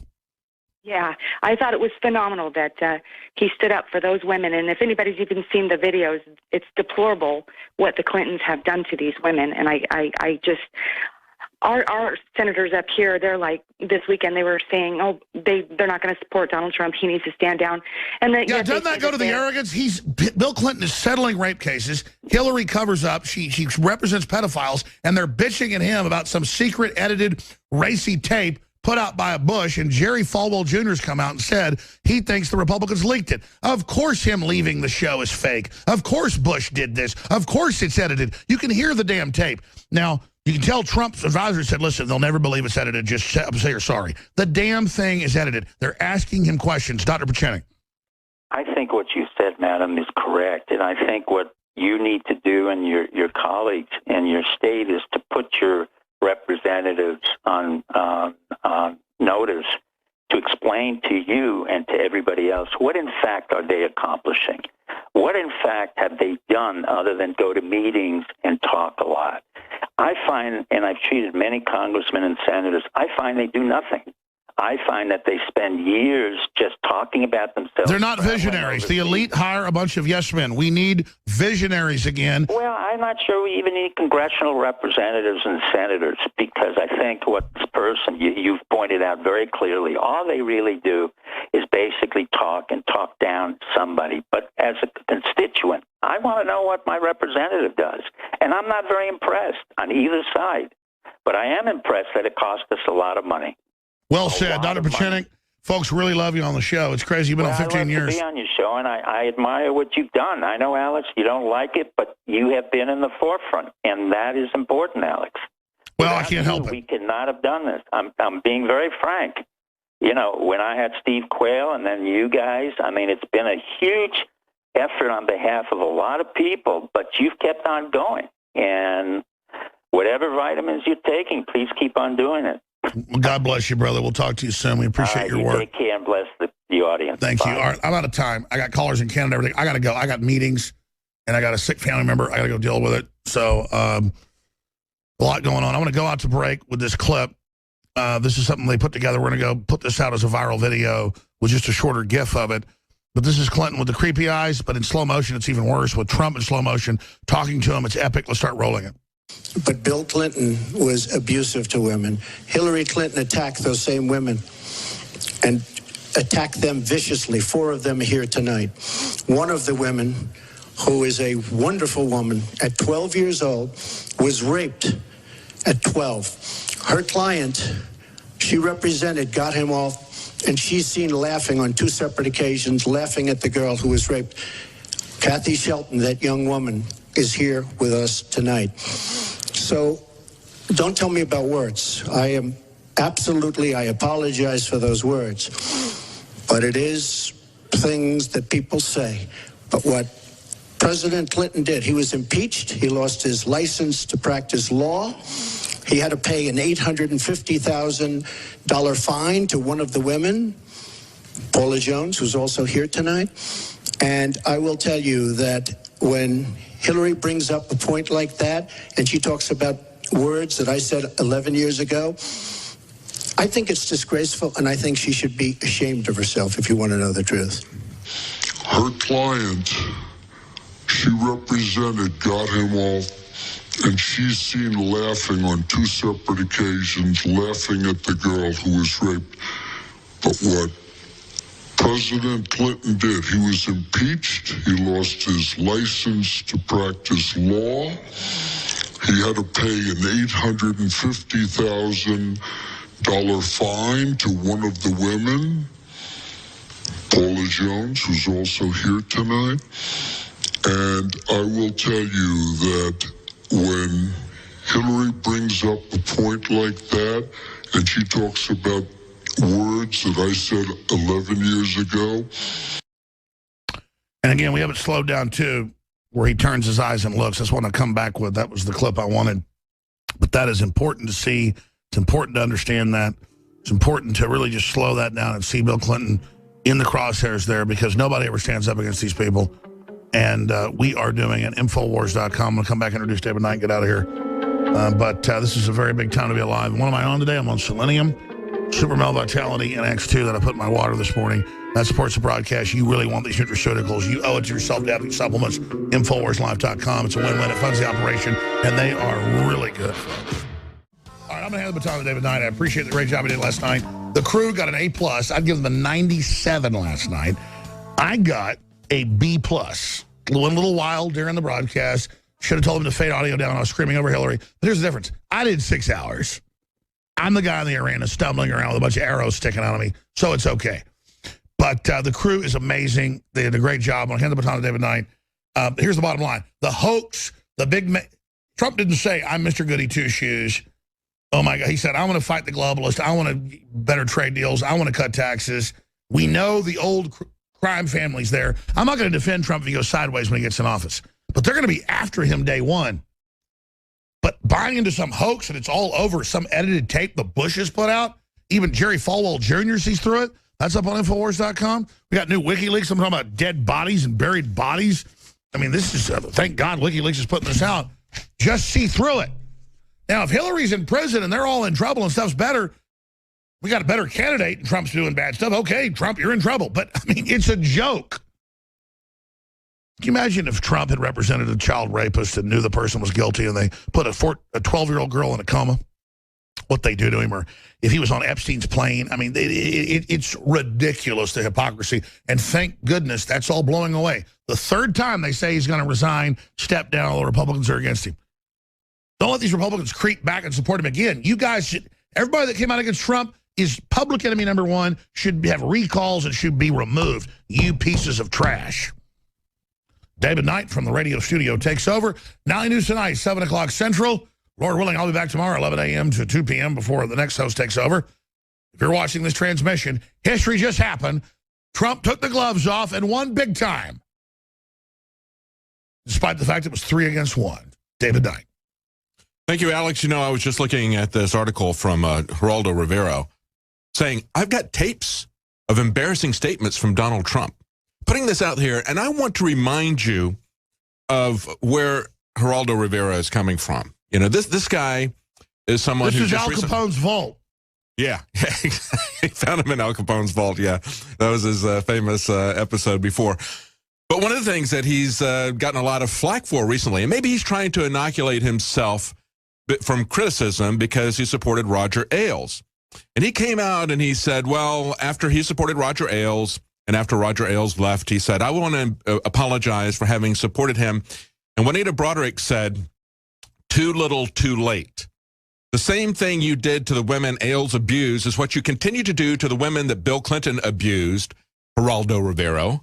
She said, not long ago, when my name was brought up during a Fox panel discussion, you said it made you, quote, throw up in your mouth to hear the name Juanita Broaddrick. That was the reaction that Geraldo Rivera had. She said, shame on you, Geraldo Rivera. You're disgusting. Apology not accepted. And now he's throwing out the idea, hey, I've got some stuff that I want to dump on Trump. Okay? What is his mission here?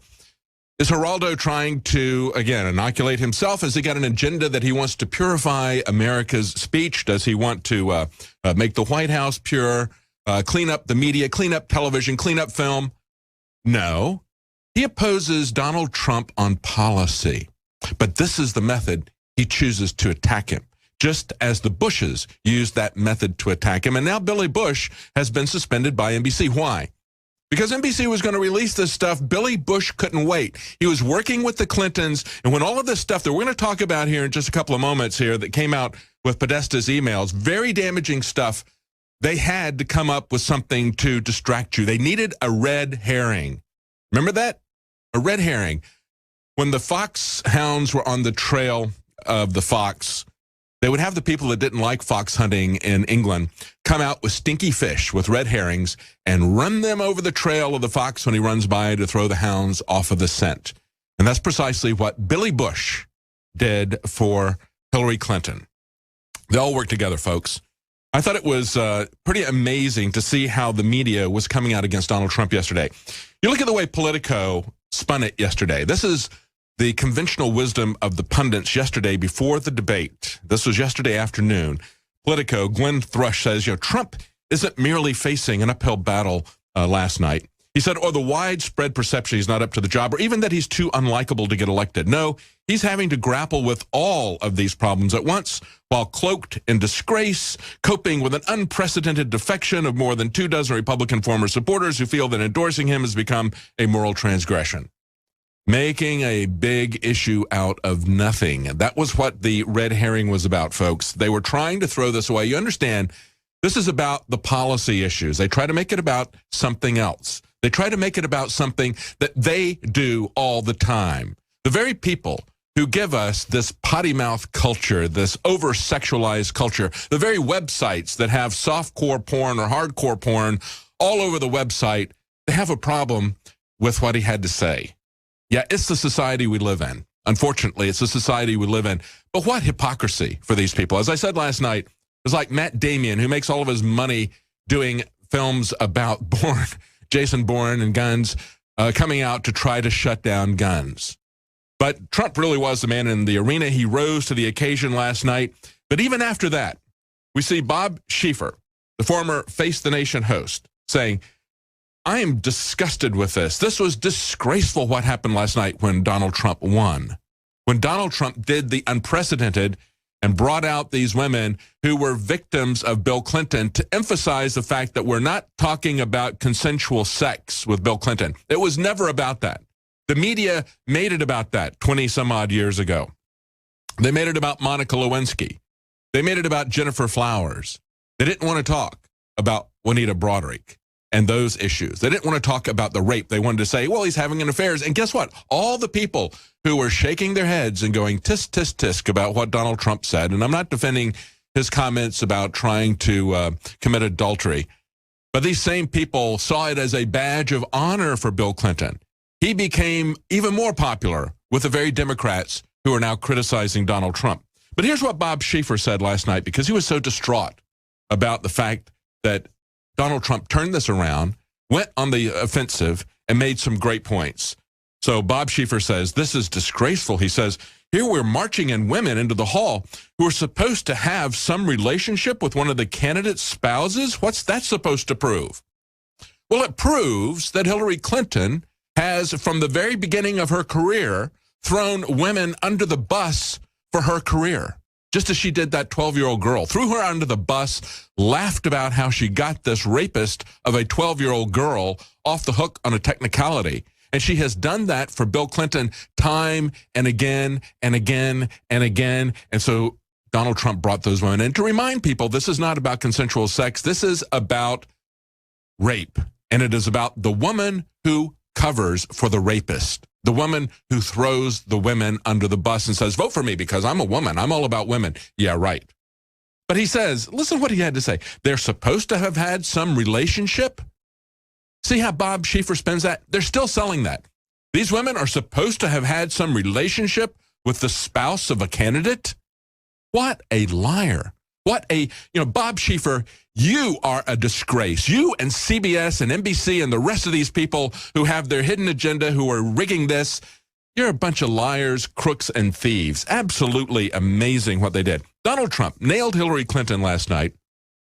She came out and she said, well, I'm not happy with Citizens United, that Supreme Court decision that says political speech is free speech. You may not like it that people with a lot of money jump into this thing, but that truly is free speech. I know one of the people who was involved in Citizens United, and it wasn't simply about big money. Understand, the big guys know how to navigate the rules. They know how to navigate the FEC.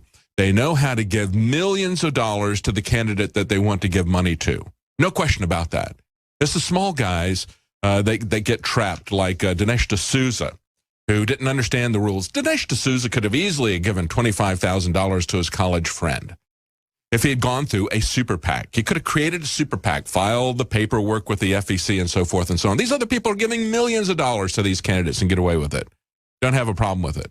See, the rich people will always find a way, covertly, criminally, or whatever they need to do, but they'll invent a legal structure that nobody else can do to give this money. So what Citizens United did was, it was about some people in Montana who are being shut down, not able to exercise their freedom of speech. It was a a citizen advocacy group. And I know one of the people that was involved in that. And I agree with what was done with that. Now, people look at this and say, well, it's freed up big money from corporations and everything. You don't understand. The corporations are free to put their money through as they wish. They will find a way to get that through. The laws are for the little gnats. The big bees will go through those spider webs with no problem whatsoever. And so that's really what Citizens United was about. But, okay, you want to complain about Citizens United, Hillary? Donald Trump challenged Hillary Clinton to spend her own money, this is Washington Times, on her presidential campaign on Sunday, saying it would give her some independence from her donors.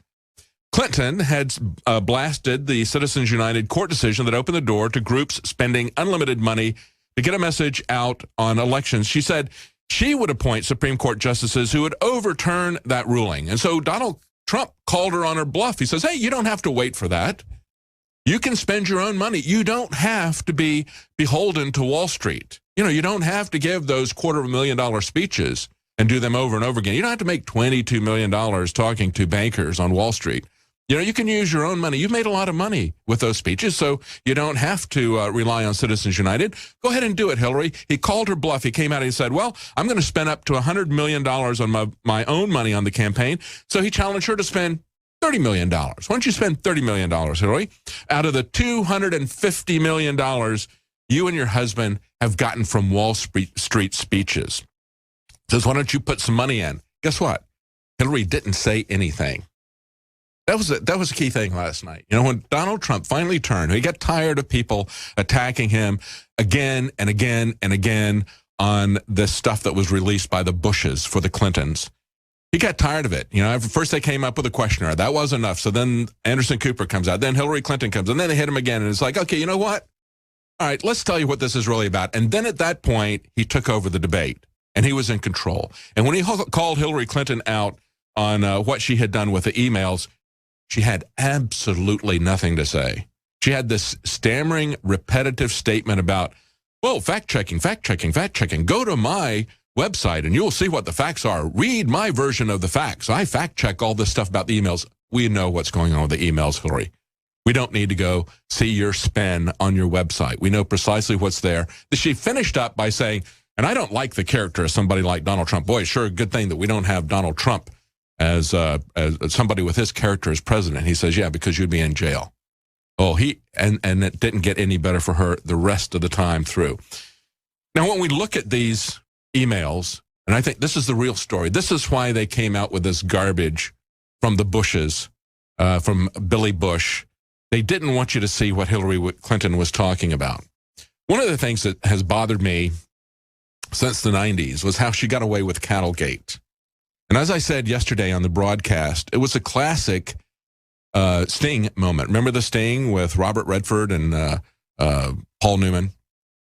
The way they got the guy that they were taking down was to set up this elaborate hoax where they go to a place where there's a horse race that's being broadcast. And it's a real horse race, but they delay it a little while. So they know how to lay the bets off, and they trick this guy because they know they got like a 5 to 10 minute delay on who the winner was.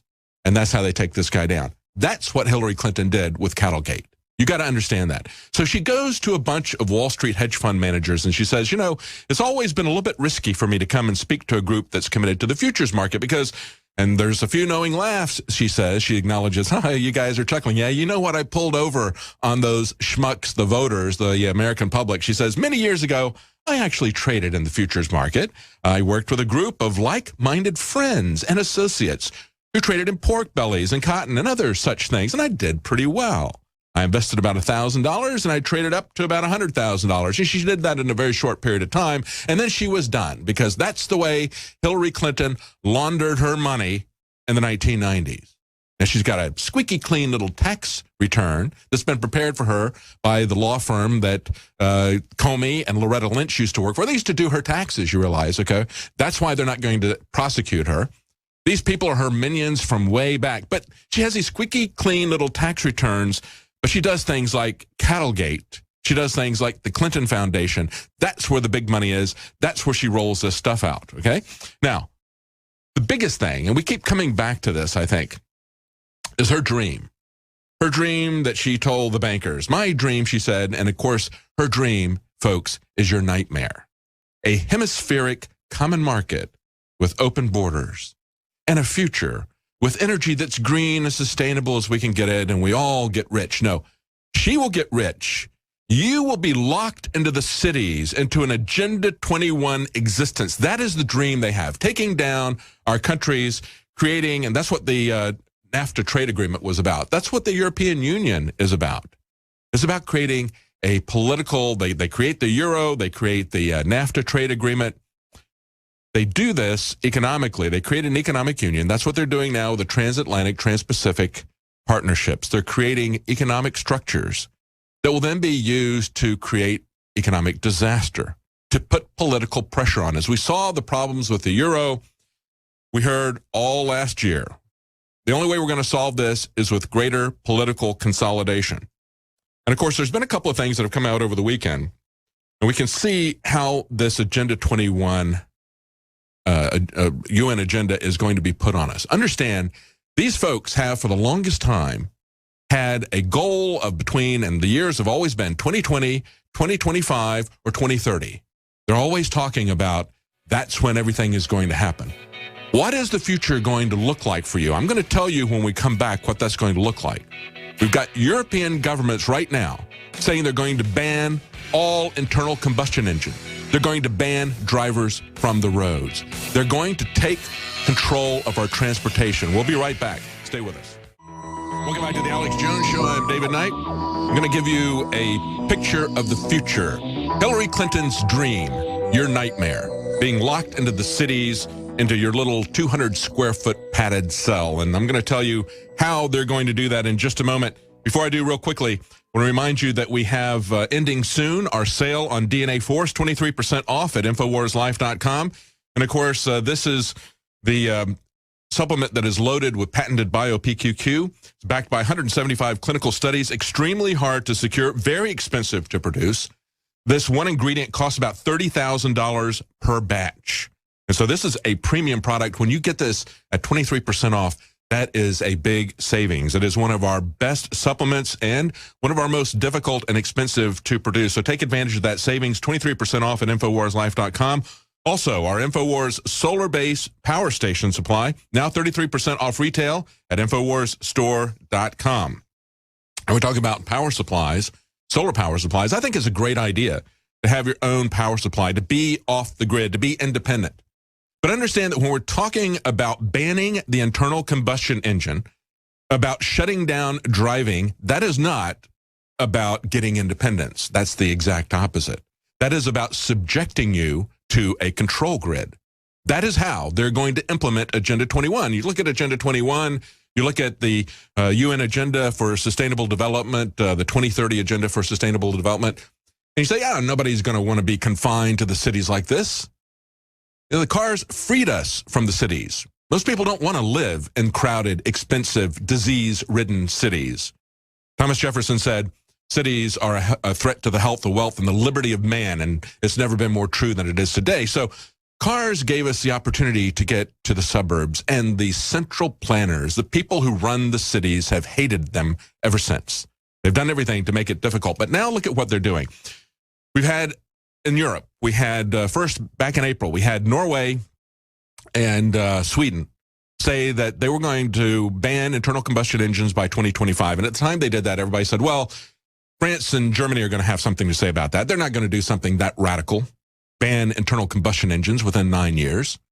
Well, over the weekend, we had the German parliamentary procedure come out and say that they want to ban internal combustion engines by 2030. By 2030, and they want to push the EU to do this. Germany is the EU, folks. You have to understand that. They have taken over that government. That is, they have done with the European Union what Hitler could not do, what Kaiser Wilhelm could not do. They're going to ban internal combustion engines in Europe. What are they doing in the United States? You think they're going to do it here? Of course they will.